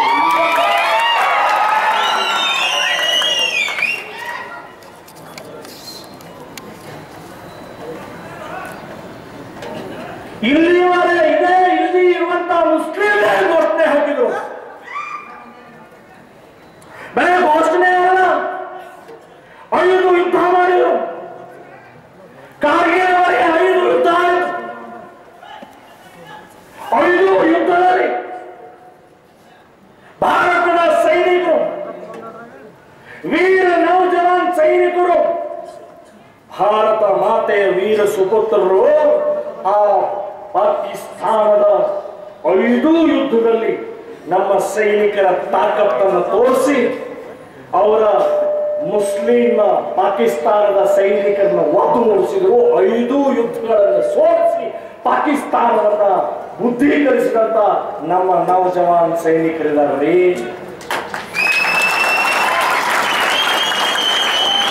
ಗೊತ್ತಾಯ್ತು, 5 ಯುದ್ಧದಲ್ಲಿ ಆಟ ನಡೆಯಲಿಲ್ಲ. ಲಡ್ಕೆ ಲೇಂಗೆ ಹಿಂದೂಸ್ತಾನ್ ಅದು ಗೊತ್ತಾಯ್ತು. ಇನ್ನು ಲಡ್ಕೆ ಲೇಂಗೆ ಯುದ್ಧ ಮಾಡಿ ಹಿಂದೂಸ್ತಾನ್ ತಗೊಳಕ್ಕಾಗುದಿಲ್ಲ ಅಂತ ಗೊತ್ತಾಗಿ ಈಗ ಘುಸ್ಕೆ ಲೇಂಗೆ ಹಿಂದೂಸ್ತಾನ್. ಈಗ ಒಳಗಡೆ ವಾಕು ಹಿಂದೂಸ್ತಾನ್ ತಗೊಳ್ತೀವಿ ಅಂತ ಹೇಳಿದದ್ದು ಈಗ ಪ್ರಾರಂಭ ಆಗಿದೆ. ಬಂಧುಗಳೇ, ನಗಬೇಡ್ರಿ, ಬಹಳ ಗಂಭೀರವಾಗಿದೆ. ಇಡೀ ದೇಶದೊಳಗಡೆ ಪಾಕಿಸ್ತಾನದ ಏಜೆಂಟ್, ಪಾಕಿಸ್ತಾನದ ವೈರಸ್, ಪಾಕಿಸ್ತಾನದ ಕುಂಡಿಗಳು ಇವತ್ತು ಇಡೀ ದೇಶದಲ್ಲಿದ್ದಾರೆ. ನಮ್ಮ ದೇಶವನ್ನು ಪಾಕಿಸ್ತಾನ ಮಾಡಕ್ಕೆ, ನಮ್ಮ ದೇಶವನ್ನು ಇಸ್ಲಾಂ ಮಾಡಕ್ಕೆ ಇವತ್ತು ಇಡೀ ದೇಶದ ಮೂಲೆ ಮೇಲೆ ಕೆಲಸ ಮಾಡ್ತಾ ಇದ್ದಾರೆ. ಕಾಶ್ಮೀರದಿಂದ ಪ್ರಾರಂಭ ಮಾಡಿದ್ದಾರೆ. 7 ಲಕ್ಷ ಜನರನ್ನು ಹೊರ ಹಾಕಿದ್ರು. 7 ಲಕ್ಷ ಜನರ ಹೊರ ಹಾಕಿದ್ರಲ್ಲ, 27 ವರ್ಷ ಆಯ್ತು. ಎಲ್ಲೋ ಬದುಕ್ತಾ ಇದ್ದಾರ ಹಿಂದೂಗಳು. ಹಸ್ಕೆ ಲಿಯಾ ಪಾಕಿಸ್ತಾನ್, ಲಡ್ಕೆ ಲೆಂಗೆ ಗುಸ್ಕೆ ಲೆಂಗೆ ಪಾಕಿಸ್ತಾನ್ ಪ್ರಾರಂಭ ಆಗಿದೆ. ಅಲ್ಲಿಂದ ಪ್ರಾರಂಭ ಆಗಿದೆ ಬಂಧುಗಳೇ, ಪ್ರಾರಂಭ ಆಗಿದೆ. ಏನು ಅಪರಾಧ ಮಾಡಿದರು? ಅಲ್ಲಿ ಇರುವಂತಹ ಕಾಶ್ಮೀರದಲ್ಲಿರುವಂತಹ ಹಿಂದೂಗಳ ಅಪರಾಧ ಏನು? ಬೇಡಿಕೆ ಏನು? ಏನು ಹೋರಾಟ, ದಂಗೆ, ಗಲಾಟೆ ಆಗ್ತಾ ಇತ್ತಾ? ಇಲ್ಲ. ಬಬಲೇಶ್ವರದಲ್ಲಿರುವಂತಹ ಹಿಂದೂಗಳು, ಬಬಲೇಶ್ವರದಲ್ಲಿರುವಂತಹ ರೈತರು, ಬಬಲೇಶ್ವರದಲ್ಲಿರುವಂತಹ ಅಕ್ಕ ತಂಗಿಯರು, ಬಬಲೇಶ್ವರದಲ್ಲಿರುವಂತಹ ವಿದ್ಯಾರ್ಥಿಗಳು ಎಷ್ಟು ಶಾಂತವಾಗಿ ಸಮಾಧಾನವಾಗಿ ತಮ್ಮದೇ ಸಂಸಾರ, ಉದ್ಯೋಗ, ವಿದ್ಯಾರ್ಥಿ ಜೀವನ ಹೇಗೆ ನಡೆಸ್ತಾ ಇದ್ರು, ಇದೇ ಮಾದರಿಯಲ್ಲಿ ಕಾಶ್ಮೀರದಲ್ಲಿ ಶಾಂತವಾಗಿ ಸಮಾಧಾನವಾಗಿ ಅವರವರ ಸ್ವಂತ ಉದ್ಯೋಗ ಸಂಸಾರದಲ್ಲಿ ಇದ್ರು. ಏನೂ ಗಲಾಟೆ ಇಲ್ಲ, ಏನೂ ಬೇಡಿಕೆ ಇಲ್ಲ. ತಮ್ಮ ಪಾಡಿಗೆ ತಾವು ಇದ್ದಂತಹ ಹಿಂದೂಗಳನ್ನು ಹೊರಗೆ ಹಾಕಿದ್ದು ಯಾಕೆ ಅಂತಂದ್ರೆ, ನೀವು ಹಿಂದೂಗಳಿದ್ರಿ, ನೀವು ಹಿಂದೂಗಳಿದ್ರಿ, ಅದಕ್ಕೆ ನಿಮ್ಮನ್ನು ಹೊರಗೆ ಹಾಕ್ತಾ ಇದೆ. ಇದು ಇಸ್ಲಾಂ ರಾಜ್ಯ ಆಗಬೇಕು, ಇದು ಪುರಾಣಿನ ಆಧಾರದ ಆಗಬೇಕು, ಇದು ಅಲ್ಲಾಹನ ರಾಜ್ಯ ಆಗಬೇಕು ಅಂತ ಹೇಳಿ ಒದ್ದು ಓಡಿಸಿದ್ರಿ, ಒದ್ದು ಓಡಿಸಿದ್ರಿ. ಬಂಧುಗಳೇ, ಇಡೀ ದೇಶದ ಹಿಂದೂಗಳು ಏನು ಮಾಡಲಿಲ್ಲ. ಇಡೀ ಹಿಂದೂ ದೇಶದಲ್ಲಿರುವಂತಹ ಅಕ್ಕ ತಂಗಿಯರಿಗೆ ಅನಿಸ್ಲೇ ಇಲ್ಲ ಕಾಶ್ಮೀರದ ಅಕ್ಕ ತಂಗಿಯರ ಮೇಲೆ ಅತ್ಯಾಚಾರ ಆಗ್ತಾ ಇದೆ, ಅದಕ್ಕೆ ವಿರುದ್ಧ ಪ್ರತಿಭಟನೆ ಮಾಡಬೇಕು ಅನಿಸ್ಲೇ ಇಲ್ಲ. ಅಲ್ಲಿ ದೇವಸ್ಥಾನಗಳನ್ನು ನಡೀತಾ ಇದ್ದಾರೆ, ಇಲ್ಲಿ ಕರ್ನಾಟಕದ ದೇವಸ್ಥಾನದ ಭಕ್ತಾದಿಗಳಿಗೆ ಏನು ಅನಿಸ್ಲೇ ಇಲ್ಲ, ನಮಗೇನು ಸಂಬಂಧನೇ ಇಲ್ಲ. ಇದು ಗೊತ್ತಾಯ್ತು, ಇದು ಮುಸ್ಲಿಮರಿಗೆ ಗೊತ್ತಾಯ್ತು. ಕಾಶ್ಮೀರದ ಹಿಂದೂಗಳನ್ನು ಹೇಗೆ ಹೊರ ಹಾಕಿದೀವಿ, ಹಾಗೆ ಎಲ್ಲಾ ಕಡೆನೂ ಹಿಂದೂಗಳನ್ನು ಹೊರ ಹಾಕ್ಬೋದು, ಎಲ್ಲಾ ಅಕ್ಕ ತಂಗಿಯರನ್ನು ನಾವು ಓಡಿಸಬಹುದು, ಅವ್ರ ಮೇಲೆ ಅತ್ಯಾಚಾರ ಮಾಡಬಹುದು ಅಂತ ಅನ್ನೋದು ಗೊತ್ತಾಯ್ತು. ಕಾಶ್ಮೀರದ ಅಲ್ಲಿ ಮಾಡಿದ ಇವತ್ತು ಇಡೀ ದೇಶದಲ್ಲಿ 50,000 ಕಾಶ್ಮೀರಿಗಳಿದ್ದಾರೆ, 50,000 ಮಿನಿ ಪಾಕಿಸ್ತಾನಗಳಿದ್ದಾರೆ. ಅಲ್ಲಿ ಹಿಂದೂಗಳು ಒಳಗಡೆ ಹೋಗಕ್ಕಾಗಲ್ಲ, ಹೊರಗೆ ಬರಕ್ಕಾಗೋದಿಲ್ಲ. ತಿಳ್ಕೊಳ್ಳಿ ಏನಾಗ್ತಾ ಇದೆ. ಗುಸ್ಕೆಲೆಗೆ ಹಿಂದೂಸ್ತಾನ್, 5 ಕೋಟಿ ಬಂಗ್ಲಾ ಮುಸ್ಲಿಮರು ಇಲ್ಲಿ ಒಳಗಡೆ ಇದ್ದಾರೆ, ನಮ್ಮ ಗಮನದಲ್ಲಿದ್ದಾರೆ. ಇಲ್ಲೇ ವಿಜಯಪುರ್ನಲ್ಲೂ ವಾಸ ಮಾಡ್ತಾ ಇದ್ದಾರೆ ಬಾಂಗ್ಲಾದೇಶದ ಮುಸ್ಲಿಮರು ಇದ್ದಾರೆ. ಯಾರು ಅವ್ರ ಕಡೆಗೆ ಎಲ್ಲ ID, ರೇಷನ್ ಕಾರ್ಡ್ ಎಲ್ಲ ಬಂದು ಬಿಟ್ಟಿದೆ ಅವ್ರ ಕಡೆಗೆ. ನಮಕ್ ಹರಾಮ್, ನಮ್ಮ ಸ್ವಾರ್ಥ ನೀಚ ರಾಜಕಾರಣಿಗಳು ವೋಟ್ ಬ್ಯಾಂಕ್ಗೋಸ್ಕರ ಆ ಬಾಂಗ್ಲಾದೇಶದ ಮುಸ್ಲಿಮರು ತಮ್ಮ ವಾರ್ಡ್ನಲ್ಲಿ, ತಮ್ಮ ಕ್ಷೇತ್ರದಲ್ಲಿ ಬೆಳೆಸ್ತಾ ಇದ್ದಾರೆ. ವಿಷ, ದೇಶದ್ರೋಹಿ ಕ್ಯಾನ್ಸರ್ ಕಾಶ್ಮೀರದಿಂದ ಇಡೀ ದೇಶದ ಒಳಗಡೆ ಹರಡ್ತಾ ಇದೆ. ಪಾಕಿಸ್ತಾನ್ ಜಿಂದಾಬಾದ್, ಪಾಕಿಸ್ತಾನ್ ಧ್ವಜಗಳು ಇವತ್ತು ನಮ್ಮದೇ ಭೂಮಿಯಲ್ಲಿ ಕಾಶ್ಮೀರದಲ್ಲಿ ಪಾಕಿಸ್ತಾನ್ ಧ್ವಜಗಳು ಹಾರಾಡ್ತಾ ಇದ್ದಾರೆ. ಪಾಕಿಸ್ತಾನ್ ಜಿಂದಾಬಾದ್ ಅಂತ ಹೇಳ್ತಾ ಇದ್ದಾರೆ. ಬಹರನ್ ವನಿ, ಒಬ್ಬ ವ್ಯಕ್ತಿ ಬಹರನ್ ವನಿ ಅನ್ನುವಂತಹ 22 ವಯಸ್ಸಿನ ಆ ಮುಸ್ಲಿಂ ಗುಂಡ, ಮುಸ್ಲಿಂ ಪಾಕಿಸ್ತಾನದ ಏಜೆಂಟ್ ಕಾಶ್ಮೀರದವನು ಟೆರರಿಸ್ಟ್ ಆಗ್ತಾನೆ. 6 ನಮ್ಮ ಸೈನ್ಯಾಧಿಕಾರಿಗಳನ್ನ ಕೊಂದು ಹಾಕ್ತಾನೆ. ಆ ಬಹರನ್ ಮನಿ ಕೊಂದು ಹಾಕ್ತಾನೆ. ನಮ್ಮ ಸೈನ್ಯದವರು ಕೊನೆಗೆ ಗುಂಡು ಹಾಕಿ ಆ ಬಹರನ್ ಮನಿ ಕೊಂದು ಹಾಕಿದಾಗ ಆ ಕಾಶ್ಮೀರದ ಮುಸ್ಲಿಮರು ಬಹರನ್ ವನಿಯ ಹೆಣ ತಗೊಂಡು 10,000 ಜನ ಮೆರವಣಿಗೆ ಮಾಡ್ತಾರೆ. ಬಹರನ್ ವನಿ ಜಿಂದಾಬಾದ್, ಬಹರನ್ ವನಿ ಅಮರ್ ರಹೇ, ಬಹರನ್ ವನಿ ಇನ್ನೊಮ್ಮೆ ಹುಟ್ಟಿವ ಅಂತ ಹೇಳಿ ಮೆರವಣಿಗೆ ಮಾಡ್ತಾರೆ. ಯಾರೋ ಒಬ್ಬ ಟೆರರಿಸ್ಟ್, ಯಾರು ಪಾಕಿಸ್ತಾನ ಏಜೆಂಟ್, ಯಾರು ಸೈನ್ಯಾಧಿಕಾರಿಗಳನ್ನು 6 ಸೈನ್ಯಾಧಿಕಾರಿಗಳನ್ನು ಕೊಂದಂತ ದೇಶದ್ರೋಹಿಯ ಮೆರವಣಿಗೆಯನ್ನ ಮಾಡ್ತಾರ್ರಿ ಈ ದೇಶದ ನೆಲದ ಮೇಲೆ. ಪಾಕಿಸ್ತಾನ್ ಜಿಂದಾಬಾದ್, ಅಲ್ಲಾಹು ಅಕ್ಬರ್ ಅಂತ ಹೇಳಿ ಘೋಷಣೆ ಹಾಕ್ತಾರೆ. ಬಂಧುಗಳೇ, ಯೋಚನೆ ಮಾಡಿ, ಪಾಕಿಸ್ತಾನ್ ವೈರಸ್, ದೇಶದ್ರೋಹಿಯ ವೈರಸ್, ದೇಶದ್ರೋಹಿಯ ಕ್ಯಾನ್ಸರ್ ಹರಡು ಅಲ್ಲಿಂದ JNU ಜವಾಹರ್ಲಾಲ್ ನೆಹರು ಯೂನಿವರ್ಸಿಟಿಯಲ್ಲಿ 1000 ಜನ ವಿದ್ಯಾರ್ಥಿಗಳು ಸೇರಿ ಅಫ್ಜಲ್ನ 3ನೇ ಪುಣ್ಯತಿಥಿಯನ್ನ ಆಚರಣೆ ಮಾಡ್ತಾರೆ. ಯಾರು ಅಫ್ಜಲ್? ಇವನು ಅಫ್ಜಲ್ ಗುರು ಅಂತ ಹೇಳ್ತಾರೆ. ನಾವ್ಯಾ ಗುರು ಅಂತ ಹೇಳ್ಬೇಕು ಮಗನಿಗೆ? ಬೋಸಡಿಕೆ ಅಂತ ಹೇಳ್ಬೇಕು ಅವನಿಗೆ. ಅಫ್ಜಲ್ ಸಂಸತ್ ಭವನ್, ನಮ್ಮ ದೇಶದ ಪಾರ್ಲಿಮೆಂಟ್, ಅಲ್ಲಿ ದಾಳಿ ಮಾಡಕ್ಕೆ ಒಬ್ಬ ಯೋಜನಾಕರ್ತ, ಕಾಶ್ಮೀರದ ಮುಸ್ಲಿಂ ಲೆಕ್ಚರರ್ ಅಫ್ಜಲ್ ಅನ್ನ ಗಲ್ಲಿಗೇರಿಸಬೇಕು ಅಂತ ಹೇಳಿ ಸುಪ್ರೀಂ ಕೋರ್ಟ್ ಹೇಳುತ್ತೆ. ಅಫ್ಜಲ್ ಅನ್ನು ಗಲ್ಲಿಗೇರಿಸಿದ ಸರ್ಕಾರ, ಕೋರ್ಟು, ನೀನು ತಪ್ಪಿತಸ್ಥಿತಿ, ನೀನು ಪಾಕಿಸ್ತಾನಿ ಇದಿ, ನೀನು ಪಾರ್ಲಿಮೆಂಟ್ ನಲ್ಲಿ ದಾಳಿಕೋರ ಇದಿ, ನೀನು ಭಯೋತ್ಪಾದಕ ಇದಿ ಅಂತ ಹೇಳಿ ನಮ್ಮ ಕೋರ್ಟ್, ಉನ್ನತವಾದಂತಹ ಅತ್ಯಂತ ಉನ್ನತವಾದಂತಹ ಕೋರ್ಟ್, ಸುಪ್ರೀಂ ಕೋರ್ಟ್ ಹೇಳುತ್ತೆ ಇವರನ್ನು ಗಲ್ಲಿಗೇರಿಸಿ ಅಂತ ಹೇಳ್ತೀವಿ. ಅಲ್ಲಿಂದ ರಾಷ್ಟ್ರಪತಿ ಹೋಗುತ್ತೆ, ಕ್ಷಮಾಪಣೆ, ಗಲ್ಲಿ ಶಿಕ್ಷೆ ಕ್ಷಮಾಪಣೆ ಮಾಡಿ ನಾನು ಪರ್ಮನೆಂಟ್ ಜೈಲ್ನಲ್ಲಿ ಇರ್ತೀನಿ ಅಂತ ಹೇಳಿ ಒಂದು ಅಪ್ಲಿಕೇಶನ್ ಹೋಗುತ್ತೆ. ರಾಷ್ಟ್ರಪತಿ ಕೂಡ ನಿನಗೆ ಗಲ್ಲು ಶಿಕ್ಷೆನೇ ಕಾಯಮ್ಮ, ನಿನಗೆ ಮರಣದಂಡನೆ ಕಾಯಮ್ಮ, ನಿನಗೆ ಕ್ಷಮಾಪಣೆ ಇಲ್ಲ ಅಂತ ಹೇಳಿ ಅವರು ವಾಪಸ್ ಕಳಿಸ್ತಾರೆ. ಅವನನ್ನು ಗಲ್ಲಿಗೇರಿಸಿದ ನಂತರ ಹೋದ ವರ್ಷ ಜವಾಹರ್ಲಾಲ್ ನೆಹರು ಯೂನಿವರ್ಸಿಟಿಯ 1,000 ಜನ ವಿದ್ಯಾರ್ಥಿಗಳು ಸೇರಿ 3ನೇ ಪುಣ್ಯತಿಥಿಯನ್ನು ಆಚರಣೆ ಮಾಡಿ ಘೋಷಣೆಗಳನ್ನು ಹಾಕ್ತಾರೆ. ಅಫ್ಜಲ್ ಜಿಂದಾಬಾದ್, ಅಫ್ಜಲ್ अमर रहे, अफजल तेरा कातिल जिंदा है, घर घर में अफजल है, किस किस को फांसी चढ़ाएंगे. ಇದು ಘೋಷಣೆ ಹಾಕ್ತಾರ್ರಿ. ಬಡ್ಡಿ ಮಕ್ಕಳು ಈ ದೇಶದ ಅನ್ನ ತಿಂತಾರೆ, ಪಾಕಿಸ್ತಾನದ ಹೇರ್ ತಿಂತಾರೆ ಹರಾಮ್ಖೋರ್ಗಳು.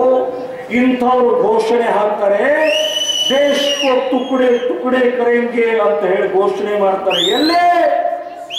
ಪಾಕಿಸ್ತಾನದಲ್ಲ, ಅಫ್ಘಾನಿಸ್ತಾನದಲ್ಲ, ಬಾಂಗ್ಲಾದೇಶದಲ್ಲ, ನಮ್ಮ ದೇಶದ ರಾಜಧಾನಿ, ನಮ್ಮ ದೇಶದ ಎದೆಯ ಮೇಲೆ ದೆಹಲಿಯ ಒಂದು ಜವಾಹರ್ಲಾಲ್ ನೆಹರು ಯೂನಿವರ್ಸಿಟಿಯಲ್ಲಿ ಘೋಷಣೆ ಹಾಕ್ತಾರೆ, ಅಫ್ಜಲ್ ಜಿಂದಾಬಾದ್, ಅಫ್ಜಲ್ ಅಮರ್ ರಹೇ. ದೇಶದ್ರೋಹಿಯ ಕ್ಯಾನ್ಸರ್ ಎಲ್ಲಿವರೆಗೆ ಬಂದಿದೆ ನೋಡಿ ಬಂಧುಗಳೇ. ಇಲ್ಲಿಂದ ಬೆಂಗಳೂರಿನಲ್ಲಿ ಘೋಷಣೆ ಹಾಕಿದ್ರು, ಹೈದರಾಬಾದ್ನಲ್ಲಿ ಘೋಷಣೆ ಹಾಕಿದ್ರು, ಪುನಾದಲ್ಲಿ ಹಾಕಿದ್ರು, ಇಡೀ ದೇಶದೊಳಗೆ ಹಾಕ್ತಾ ಇದೆ. ಪಾಕಿಸ್ತಾನ್ ದೇಶದ್ರೋಹಿ ವೈರಸ್, ದೇಶದ್ರೋಹಿ ಕ್ಯಾನ್ಸರ್, ಇದನ್ನು ತಡಿಬೇಕಾಗಿದೆ, ಇದನ್ನು ತಡಿಬೇಕಾಗಿದೆ. ಮನುಷ್ಯನಿಗೆ ಕ್ಯಾನ್ಸರ್ ಬಂದ್ರೆ ಕೂಡಲೇ ಅದನ್ನು ಆಪರೇಷನ್ ಮಾಡಬೇಕು, ತೆಗೆದು ಹಾಕಬೇಕು. ಇಲ್ಲಂದ್ರೆ ಆ ಕ್ಯಾನ್ಸರ್ ಇಡೀ ಶರೀರ ಹರಡಿ ಇಡೀ ಶರೀರ ಬಿದ್ದು ಹೋಗುತ್ತೆ, ಕೊಂದು ಹಾಕುತ್ತೆ. ಅದೇ ರೀತಿಯ ದೇಶದ್ರೋಹಿ ಅನ್ನುವಂತ ಕ್ಯಾನ್ಸರ್ ಕೂಡಲೇ ತಡಿಬೇಕು, ಕೂಡಲೇ ನಿಲ್ಲಿಸಬೇಕು, ಕೂಡಲೇ ನಾಶ ಮಾಡಬೇಕು. ಇಲ್ಲಾಂದ್ರೆ ಇಡೀ ದೇಶ ಆವರಿಸುತ್ತೆ, ಇಸ್ಲಾಂ ಇಸ್ಲಾಂ ಇಸ್ಲಾಂ ಆಗುತ್ತೆ. ಅದಕ್ಕೆ ಛತ್ರಪತಿ ಶಿವಾಜಿ ಹುಟ್ಟದೇ ಇದ್ರೆ ಏನಾಗ್ತಿತ್ತು ಅಂತ ಹೇಳಿದ್ರಲ್ಲ, ಹುಟ್ಟಿದ್ರಿಂದ ಏನು ಸಾಧನೆ ಮಾಡಿದ ಅಂತ ಹೇಳಿದ್ರಲ್ಲ, ಇವತ್ತು ನಾವು ಅದನ್ನೇ ಮಾಡಬೇಕಾಗಿದೆ. ಅದಕ್ಕೋಸ್ಕರ ನಾನು ಹೇಳ್ತಾ ಇದ್ದೀನಿ, ಈ ದೇಶದ್ರೋಹಿ ವೈರಸ್, ದೇಶದ್ರೋಹಿ ಕ್ಯಾನ್ಸರ್ ತಡಿಲೇಬೇಕು. ಯಾಕೂಬ್ ಮೆಮನ್ ಜಿಂದಾಬಾದ್ ಅಂತ ಹೇಳ್ತಾರೆ. ಯಾಕೂಬ್ ಮೆಮನ್ ಯಾರ್ರೀ? ಒಬ್ಬ ದೇಶದ್ರೋಹಿ. ಬಾಂಬ್ ಸ್ಫೋಟ ಮಾಡಿ ಸಾವಿರಾರು ಜನ ಹಿಂದೂಗಳ ರಕ್ತ ಚೆಲ್ಲಿದಂತ ಯಾಕೂಬ್ ಮೆಮನ್ ಅನ್ನ ಇವತ್ತು ಗಲ್ಲಿಗೇರಿಸಿದ್ರೆ ಒಂದೇ ದಿನ ನಿಮಗೊಂದು ಮಜಾ ಹೇಳ್ತೇನೆ. ಒಂದೇ ದಿನ 2 ಹೆಣಗಳ ಮೆರವಣಿಗೆ, 2 ಶವಯಾತ್ರೆಗಳ ಮೆರವಣಿಗೆ. ಜುಲೈ 30ನೇ ತಾರೀಕು 2015 ಒಂದು ಮುಂಬೈನಲ್ಲಿ ನಡೀತಾ ಇದೆ, ಇನ್ನೊಂದು ರಾಮೇಶ್ವರದಲ್ಲಿ ನಡೀತಾ ಇದೆ. ತಮಿಳುನಾಡಿನ ರಾಮೇಶ್ವರದಲ್ಲಿ ನಡೀತಾ ಇರುವಂತಹ ಶವಯಾತ್ರೆಯಲ್ಲಿ ಯಾರ್ದು? ನಮ್ಮ ದೇಶದ ರಾಷ್ಟ್ರಪತಿ ಅಬ್ದುಲ್ ಕಲಾಂ, ಅತ್ಯಂತ ಶ್ರೇಷ್ಠ ಭಾರತೀಯ, ಶ್ರೇಷ್ಠ ದೇಶಭಕ್ತ, ಶ್ರೇಷ್ಠ ವಿಜ್ಞಾನಿ. ಅವರದ್ದು ಶವಯಾತ್ರೆಯಲ್ಲಿ 1 ಲಕ್ಷ ಜನ ಸೇರಿದ್ದಾರೆ ರಾಮೇಶ್ವರದಲ್ಲಿ. ಅವರೆಲ್ಲರ ಬಾಯಿಂದ ಬರ್ತಾ ಇದೆ, ಭಾರತ್ ಮಾತಾ ಕಿ ಜೈ, ಅಬ್ದುಲ್ ಕಲಾಂ ಜಿಂದಾಬಾದ್, ಅಬ್ದುಲ್ ಕಲಾಂ ಅಮರ್ ರಹೆ, ಅಬ್ದುಲ್ ಕಲಾಂ ಇನ್ನೊಮ್ಮೆ ಹುಟ್ಟಿವ ಅಂತ ಹೇಳಿ ಅಲ್ಲಿ ಘೋಷಣೆಗಳನ್ನು ಹಾಕ್ತಾ ಇದ್ದಾರೆ. ಅಲ್ಲಿ ಎಲ್ಲರೂ ಹಿಂದೂ, ಮುಸ್ಲಿಂ, ಕ್ರಿಶ್ಚಿಯನ್, ಆ ಪಕ್ಷ ಈ ಪಕ್ಷ, ಆ ಜಾತಿ ಈ ಜಾತಿ ಯಾವುದೂ ಭೇದ ಇಲ್ಲದೆ 1 ಲಕ್ಷ ಜನ ಭಾರತೀಯರು ಸೇರಿ ಅಬ್ದುಲ್ ಕಲಾಂ ಜಿಂದಾಬಾದ್ ಅಂತ ಹೇಳ್ತಾ ಇದ್ದಾರೆ. ಅದೇ ಸಮಯದಲ್ಲಿ ಇನ್ನೊಂದು ಹೆಣದ ಮೆರವಣಿಗೆ ನಡೀತಾ ಇದೆ, ಯಾಕೂಬ್ ಮೆಮನ್, ಮುಂಬೈನಲ್ಲಿ ನಡೀತಾ ಇದೆ.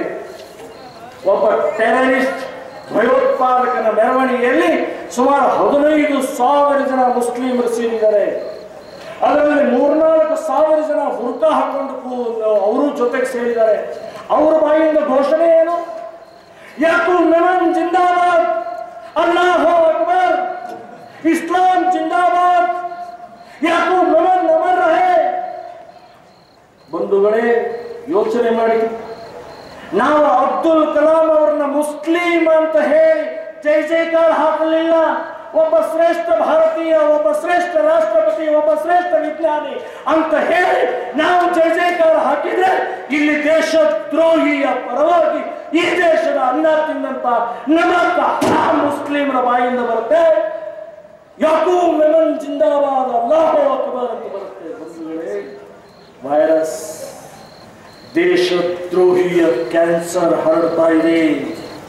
ಇದನ್ನು ತಡೆಯುವಂತಹ ಕೆಲಸ ಇವತ್ತು ಸಿಂಧು ಸಂಘಟಕರ ನಾವು ಛತ್ರಪತಿಯ ಶಿವಾಜಿಯ ಮೇಲೆ ಮುಸ್ಲಿಮರ ಪಾಕಿಸ್ತಾನದ ಕನಸು ಕಾಣುವಂತವರಿಗೆ ನುಚ್ಚು ನೂರು ಮಾಡ್ತೀವಿ ಅಂತ ಎಚ್ಚರಿಕೆ ನಾವು ಕೊಡಬೇಕಾಗಿದೆ. ನರೇಂದ್ರ ಮೋದಿ ಅವರೇ, ನಾವು ನಿಮ್ಮ ಜೊತೆಗಿದ್ದೀವಿ, ನಿಮ್ಮ ಬೆಂಬಲವಾಗಿದ್ದೀವಿ, ನೀವು ಮುನ್ನುಗ್ಗಿ. ಮೋದಿ ಹಮ್ ತುಮಾರೆ ಸಾಥ್ ಹೈ ಅಂತ ಹೇಳುವಂತಹ ಇವತ್ತು ಲಕ್ಷಾಂತರ ಕೋಟ್ಯಾಂತರ ಜನ ಇವತ್ತು ಮೋದಿಯವರನ್ನು ನಾವು ಸಪೋರ್ಟ್ ಆಗಿ ನಿಂತ್ಕೊಳ್ಬೇಕಾಗಿದೆ. ಬಂಧುಗಳೇ, ತಾಕತ್ ಶಕ್ತಿ ಮಾತ್ರ ಮಾಡಬಹುದು ಕೆಲಸ, ಶಕ್ತಿಯಿಂದ ಮಾತ್ರ ಸಾಧ್ಯ. ಭಕ್ತಿ ಮತ್ತು ಶಕ್ತಿ ಎರಡೂ ಇದ್ದರೆ ಮಾತ್ರ ಈ ದೇಶವನ್ನು ನಡೆಸಬಹುದು, ಉಳಿಸಬಹುದು. ಸೊ ಅದಕ್ಕೆ ರಾಷ್ಟ್ರಭಕ್ತಿ, ದೇಶದ ಶಕ್ತಿ, ಇವೆರಡೂ ಬೇಕಾಗಿದೆ. ಶಕ್ತಿ ಇರಲಿಲ್ಲ, ಬರೇ ಭಕ್ತಿ ಇತ್ತು. ಅದಕ್ಕೆ ರಾಮ ಮಂದಿರವನ್ನು ಕಳ್ಕೊಂಡೆ ನಾವು. 1528 ಮೀರ್ ಬಾಕಿ ಖಾನ್ ಬಾಬರ್ನ ಸೇನಾಧಿಪತಿ 300 ಜನರನ್ನ ಸೈನಿಕ ತಗೊಂಡ್ಬಂದು ಅಯೋಧ್ಯದಲ್ಲಿ ದೇವಸ್ಥಾನ ಒಳಗೆ ಹೋದಲ್ರಿ. ಅವರು 10,000 ಜನ ರಾಮ ಭಕ್ತರು ಅಯೋಧ್ಯದಲ್ಲಿ ಇದ್ರು. ಏನು ಮಾಡಕ್ಕಾಗಲ್ಲ, ರಾಮ ಉಳಿಸ್ತಾನೆ, ರಾಮ ಭಜನೆ ಮಾಡ್ಕೊಂಡು ಕೂತ್ಕೊಂಡ್ರು. ಅದಕ್ಕೆ ಹೇಳೋ ಶಕ್ತಿ ಭಕ್ತಿ ಎರಡೂ ಬೇಕು. ಅದಂಗಿಲ್ಲ, ನಮಗೆ ಯಾರಿಲ್ಲ, ನಮಗೆ ಹಿರಿಯರು ಬೈತಾರೆ, ನಮ್ಮ ಮನೆಯವ್ರು ಬೈತಾರೆ, ನಮಗೆ ಜೈಲು ಹೋಗ್ತೀವಿ, ಕೇಸ್ ಹಾಕೊಳ್ತೀವಿ. ಅದಂಗಿಲ್ಲ, ಹೆದರಂಗಿಲ್ಲ. ನಾನೇ ನಾಯಕ ಆಗ್ತೀನಿ. ಪ್ರತಿಯೊಬ್ಬರು ನಾಯಕರಾಗಬೇಕು, ಪ್ರತಿಯೊಬ್ಬರು ಧೈರ್ಯ ತುಂಬ ನಿಂತ್ಕೊಳ್ಬೇಕು. ಸಾಯೋದಿದ್ದೇ ಇದೆ, ಒಂದು ದಿನ ಸಾಯೋದಿದ್ದೇ ಇದೆ. ಆ ಹುಟ್ಟು ಮತ್ತು ಸಾವಿನ ಮಧ್ಯದಲ್ಲಿ ಬದುಕನ್ನ ಛತ್ರಪತಿ ಶಿವಾಜಿ ಮಹಾರಾಜರ ತರ ಬದುಕೋಣ ಅಂತ ಈ ಸಂದರ್ಭದಲ್ಲಿ ಹೇಳಿ, ರಾಕೇಶ್ ಮಠ ಅವರು ಜೈಲಿಗೆ ಹೋಗಿ ಬಂದ್ರೆ ಹೆದರ್ಲಿಲ್ಲ, ಆನಂದವಾಗಿ ಹೋದ್ರು.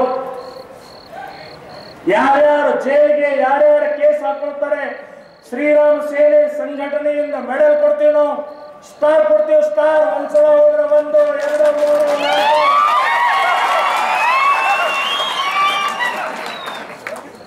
ಸ್ವದೇಶಕ್ಕೋಸ್ಕರ ಸಮಾಜಕ್ಕೋಸ್ಕರ ಹೊಡೆದಾಟ ಮಾಡಬೇಕು. ನಿಮ್ದು ಕುಡಿದು ಹೊಡೆದಾಡಂಗಿಲ್ಲ. ಬಂಧುಗಳೇ, ದುಶ್ಚಟ ಮುಕ್ತ ಯುವಕರಾಗಬೇಕಾಗಿದೆ. ಕುಡಿತಾ ಇದ್ದೀವಿ, ಗುಟ್ಕಾ ತಿಂತಾ ಇದ್ದೀವಿ, ಪಿಚಿ ಪಿಚಿ ಉಗುಳ್ತಾ ಇದ್ದೀವಿ. ನೋ, ನಮ್ಮ ಹಿಂದೂ ಕಾರ್ಯಕರ್ತರು, ನಮ್ಮ ಹಿಂದೂ ಯುವಕರು ಕುಡಿತಾ ಇಲ್ಲ, ಗುಟ್ಕಾ ಇಲ್ಲ. ಮಣ್ಣಿನಲ್ಲಿ ಆ ಕೆಂಪು ಮಣ್ಣನ್ನ ಕೈಯಲ್ಲಿ ಹಿಡ್ಕೊಂಡು ತಲೆ ಮೇಲೆ ತಿಕ್ಕಿ ಬರ್ರಿ ಮಕ್ಕಳ್ರ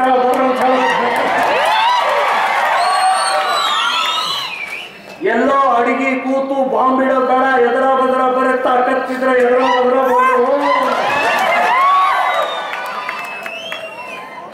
ಎಲ್ಲೋ ಬಿಟ್ಟೆ ಓಡಿ ಹೋದೆ ಬೇಡ, ನಡೆಯಂಗಿಲ್ಲ ಆಟ. ನೀವು ನಾವು ಇಲ್ಲೇ ಇರಬೇಕು, ಒಂದಾಗಿರ್ಬೇಕು, ಶಾಂತವಾಗಿರ್ಬೇಕು, ಸಮಾಧಾನವಾಗಿರ್ಬೇಕು ಅಂತಂದ್ರೆ ಈ ದೇಶಕ್ಕೆ ಬದ್ಧರಾಗಿರಿ. ಗೋಮಾತೆಯನ್ನು ಹತ್ಯೆಯನ್ನು ನಿಲ್ಲಿಸಿ ರಾಮ ಮಂದಿರ ಕಟ್ಟಕ್ಕೆ ಅವಕಾಶ ಮಾಡಿಕೊಡಿ. ನಿಮ್ಮ ಬಾಯಿಂದ ಒಂದೇ ಮಾತ್ರ ಬರಬೇಕು, ನಿಮ್ಮ ಬಾಯಿಂದ ಭಾರತ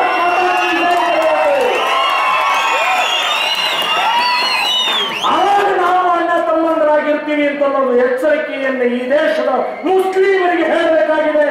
ನನಗೊಬ್ಬನು ಹೇಳ್ದ, ಮುತಾಲಿಕರೇ ಆ ರಾಮ ಮಂದಿರ ಪಕ್ಕದಲ್ಲೇ ಒಂದು ಬಾಬರ್ ಮಸೀದಿ ಕೊಟ್ಟು ನಾನು ಓಕೆ, ನಾನು ರೆಡಿ. ನೀವು ಬಾಬರ ಮಸೀದಿ ಅಯೋಧ್ಯಾದ ನಮ್ಮ ರಾಮ ಮಂದಿರ ಪಕ್ಕದಲ್ಲೇ ಕಟ್ಟಬೇಕಲ್ಲ, ಓಕೆ. ನಮಗೆ ಹೇಗೆ ನೀವು ಉಪದೇಶ ಮಾಡ್ತಿರಲ್ಲ ಹಾಗೆ ಅವ್ರಿಗೂ ಒಂದು ಮಾತು ಹೇಳಲ್ಲ, ಮುಸ್ಲಿಮರಿಗೆ ಹೇಳಲ್ಲ. ಮುಸ್ಲಿಮರಿಗೆ ಮಕ್ಕಾ ಮದೀನಾ ಮೊಹಮ್ಮದ್ ಪೈಗಂಬರ್ ಹುಟ್ಟಿದ ಸ್ಥಳದಲ್ಲಿ ಒಂದು ಮಸೀದಿ ಇದೆ, ಆ ಮಸೀದಿ ಪಕ್ಕದಲ್ಲೇ ಒಂದು ರಾಮ ಮಂದಿರ ಕಟ್ಟಡ.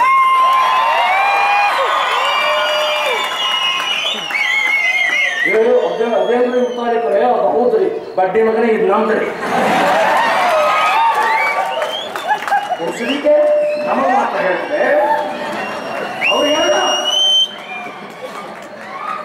ಅಯೋಧ್ಯದಲ್ಲಿ ರಾಮ ಮಂದಿರ ಮಾತ್ರ ಆಗುತ್ತೆ, ಬಾಬರ ಅಪ್ಪನ ಮಸೀದಿ ಕೂಡ ಸಾಧ್ಯ ಇಲ್ಲ ಅಂತ ಸ್ವಾಭಿಮಾನ ಬೇಕಾಗಿದೆ, ಕೆಚ್ಚದ ಯುವಕರು ಬೇಕಾಗಿದೆ. ಛತ್ರಪತಿಯ ಶಿವಾಜಿಯ ಇವತ್ತು ಆ ವ್ಯಕ್ತಿಯ ಛಾತಿ ಎದಿಗಾರಿಕೆ ಬೇಕಾಗಿದೆ. ಸೊ ಅಂಥ ಎದಿಗಾರಿಕೆ ಇರುವಂತಹ ಇವತ್ತು ಯುವಕರ ಕಣ್ಮುಂದೆ ಎದುರುಗಡೆ ಇದ್ದಾರೆ. ಕುಡಿಯೋದನ್ನ ನಿಲ್ಲಿಸ್ರಿ. ಕುಡಿಯೋದಂದ್ರೆ ಏನು? ಶೆರೆ ಕುಡಿಬ್ಯಾಡ್ರಿ. ಇವತ್ತು ಮುತಾಲಿಕರ ಅಷ್ಟೇ ಒಂದು ಪ್ರಿಂಟ್ ಹಾಕೊಂಡು ಕುಡಿದು ನೀವು ಹಾಳಾಗ್ತಾ ಇದ್ರಿ. ಕುಡಿಬೇಡ, ಹಾಲು ಕೊಡ್ರಿ, ಆಕಳ ಹಾಲು ಕೊಡ್ರಿ. ಅವ್ರು ಹೇಳಿದ್ದಾರೆ ಕುಸ್ಕೆಲಿಂಗೆ ಹಿಂದೂಸ್ತಾನ್ ಅಂತ ಹೇಳಿದ್ದಾರೆ. ಅದಕ್ಕೆ ಉತ್ತರ ಕೊಡೋಗೋಸ್ಕರ, ನಮ್ಮ ತಾಕತ್ತನ್ನು ಬೆಳೆಸೋಗೋಸ್ಕರ ಇವತ್ತು ಹಾಲು ಕೊಡೋದಕ್ಕೋಸ್ಕರ ಯಾವೇ ಮುಸುಡಿಕೆ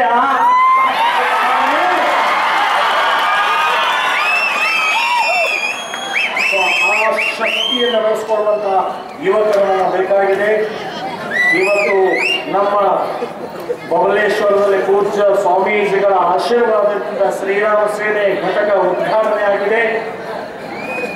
ನಾವೆಲ್ಲರೂ ಕೂಡ ಎರಡನ್ನ ಪಾಲಿಸಬೇಕು. ಒಂದು, ಪ್ರತಿಯೊಬ್ಬ ಹಿಂದುವಿನ ಮನೆಯಲ್ಲಿ ಒಂದು ತಲವಾರ್, ಒಂದು ಕತ್ತಿಯನ್ನ ಇಡಬೇಕು.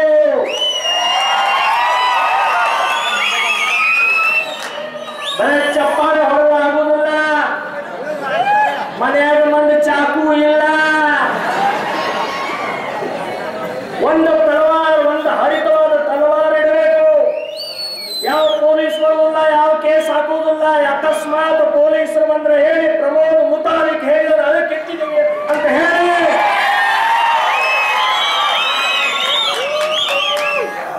ಒಂದು ತಲವಾರ್. ನಮ್ಮ ಮನೆಯಲ್ಲಿ ಶಸ್ತ್ರ ಪೂಜೆ ಇದೆ, ಆಯುಧ ಪೂಜೆ ಇದೆ. ಅದಕ್ಕೋಸ್ಕರ ಮನೆಯ ಬಾಗಿಲಿನಲ್ಲಿ ಎದುರುಗಡೆ ಗೋಡೆ ಮೇಲೆ ಕೂಗು ಹಾಕಬೇಕು, ಹಿಂಗೆ ಕಳಕ ಹೊಡಿಬೇಕು. ಎರಡನೇದು ಮತ್ತು ಕೊನೆಯದು, ಯಾರು ಗೋ ಹಂತಕರಿದ್ದಾರೆ, ಯಾರ ರಾಮ ಮಂದಿರವನ್ನು ವಿರೋಧ ಮಾಡ್ತಾ ಇದ್ದಾರೆ, ಯಾರು ಒಂದೇ ಮಾತ್ರ ಹೇಳೋದು ಅಂತ ಹೇಳ್ತಾ ಇದ್ದಾರೆ, ಯಾರ ಓವೈಸಿ ಅನ್ನುವಂತ ಹರಾಮಿ ಒಬ್ಬ ಹೇಳ್ತಾರೆ 15 ನಿಮಿಷದಲ್ಲಿ ಈ ದೇಶದಲ್ಲಿರುವಂತಹ ಹಿಂದೂಗಳನ್ನು ಕೊಂದು ಹಾಕ್ತೀನಿ ಅಂತ ಹೇಳ್ತಾ ಇದ್ದಾರೆ. ಯಾರು ಭಾರತ್ ಮಾತಾ ಕಿ ಜೈ ಅಂತ ಹೇಳುವುದಿಲ್ಲ ಅಂತ ಹೇಳ್ತಾ ಇದ್ದಾರೆ. ಇದೇ ದೇಶದಲ್ಲಿ ಹುಟ್ಟಿ ಇದೇ ದೇಶದ ಅನ್ನ ತಿನ್ಕೊಂಡು ಅಫ್ಜಲ್ ಜಿಂದಾಬಾದ್, ಯಾಕೂಬ್ ಜಿಂದಾಬಾದ್, ಪಾಕಿಸ್ತಾನ್ ಜಿಂದಾಬಾದ್ ಅಂತ ಹೇಳುವಂತವರ ಜೊತೆಗೆ ವ್ಯಾಪಾರ ವ್ಯವಹಾರ ಮಾಡಂಗಿಲ್ಲ. ನಾವು ಅವರ ಹಣ್ಣು ತರಕಾರಿ ಹೂ ತಗೊಳಂಗಿಲ್ಲ. ಎಲ್ಲಿವರೆಗೆ ನೀವು ಹತ್ಯೆ ನಿಲ್ಲಿಸುವುದಿಲ್ಲ, ಎಲ್ಲಿವರೆಗೆ ರಾಮ ಮಂದಿರ ಕಟ್ಟಕ್ಕೆ ಅವಕಾಶ ಕೊಡುವುದಿಲ್ಲ, ಎಲ್ಲಿವರೆಗೆ ನಿಮ್ಮ ಬಾಯಿಂದ ಒಂದೇ ಮಾತ್ರ ಬರುವುದಿಲ್ಲ, ಅಲ್ಲಿವರೆಗೆ ನಿಮ್ಮ ಜೊತೆಗೆ ಯಾವುದೇ ವ್ಯಾಪಾರ ವ್ಯವಹಾರ ಇಲ್ಲ. ಬಹಿಷ್ಕಾರ ಹಾಕಬೇಕು. ಅವರ ಆಟೋಗಳನ್ನ, ಅವರ ಟ್ಯಾಕ್ಸಿಗಳನ್ನ, ಅವರ ಟಂಟ್ರಮ್ಗಳನ್ನ ಹತ್ತಂಗಿಲ್ಲ. ನೀವು ಹತ್ತಿದ್ರಿ ಅಂದ್ರೆ ನೀವೇ ಗೋ ಹಂತಕರಿಗೆ ಸಹಾಯ ಮಾಡಿದಾಗೆ, ನೀವೇ ರಾಮ ಮಂದಿರದ ನಿವಾಸಕರ ಸಹಾಯ ಮಾಡಿದಾಗೆ, ನೀವೇ ಭಾರತ್ ಮಾತಾ ಕಿ ಜೈ ಹೇಳುವುದಿಲ್ಲ ಅನ್ನುವಂಥವ್ರಿಗೆ ಪ್ರೋತ್ಸಾಹ ಕೊಟ್ಟಾಗೆ ಅನ್ನೋದು ನೆನಪಿಟ್ಕೊಂಡು ಅವರಿಗೆ ಬಹಿಷ್ಕಾರ ಹಾಕಬೇಕು. ಮನೆಯಲ್ಲಿ ಒಂದು ತಲವಾರ್, ರಾಷ್ಟ್ರಕ್ಕಾಗಿ, ದೇಶದ ರಕ್ಷಣೆಗೋಸ್ಕರ, ನನ್ನ ಅಕ್ಕ ತಂಗಿಯರ ರಕ್ಷಣೆಗೋಸ್ಕರ, ಮಠ ಮಂದಿರಗಳ ರಕ್ಷಣೆಗೋಸ್ಕರ ಒಂದು ತಲವಾರ್ ಪ್ರತಿಯೊಬ್ಬ ಹಿಂದುವಿನ ಮನೆಯಲ್ಲಿ ಇಡಬೇಕು ಅಂತನ್ನುವಂತಹ ವಿಚಾರವನ್ನು ಹೇಳಿ ನನ್ನ ಮಾತನ್ನು ಮುಗಿಸ್ತೇನೆ.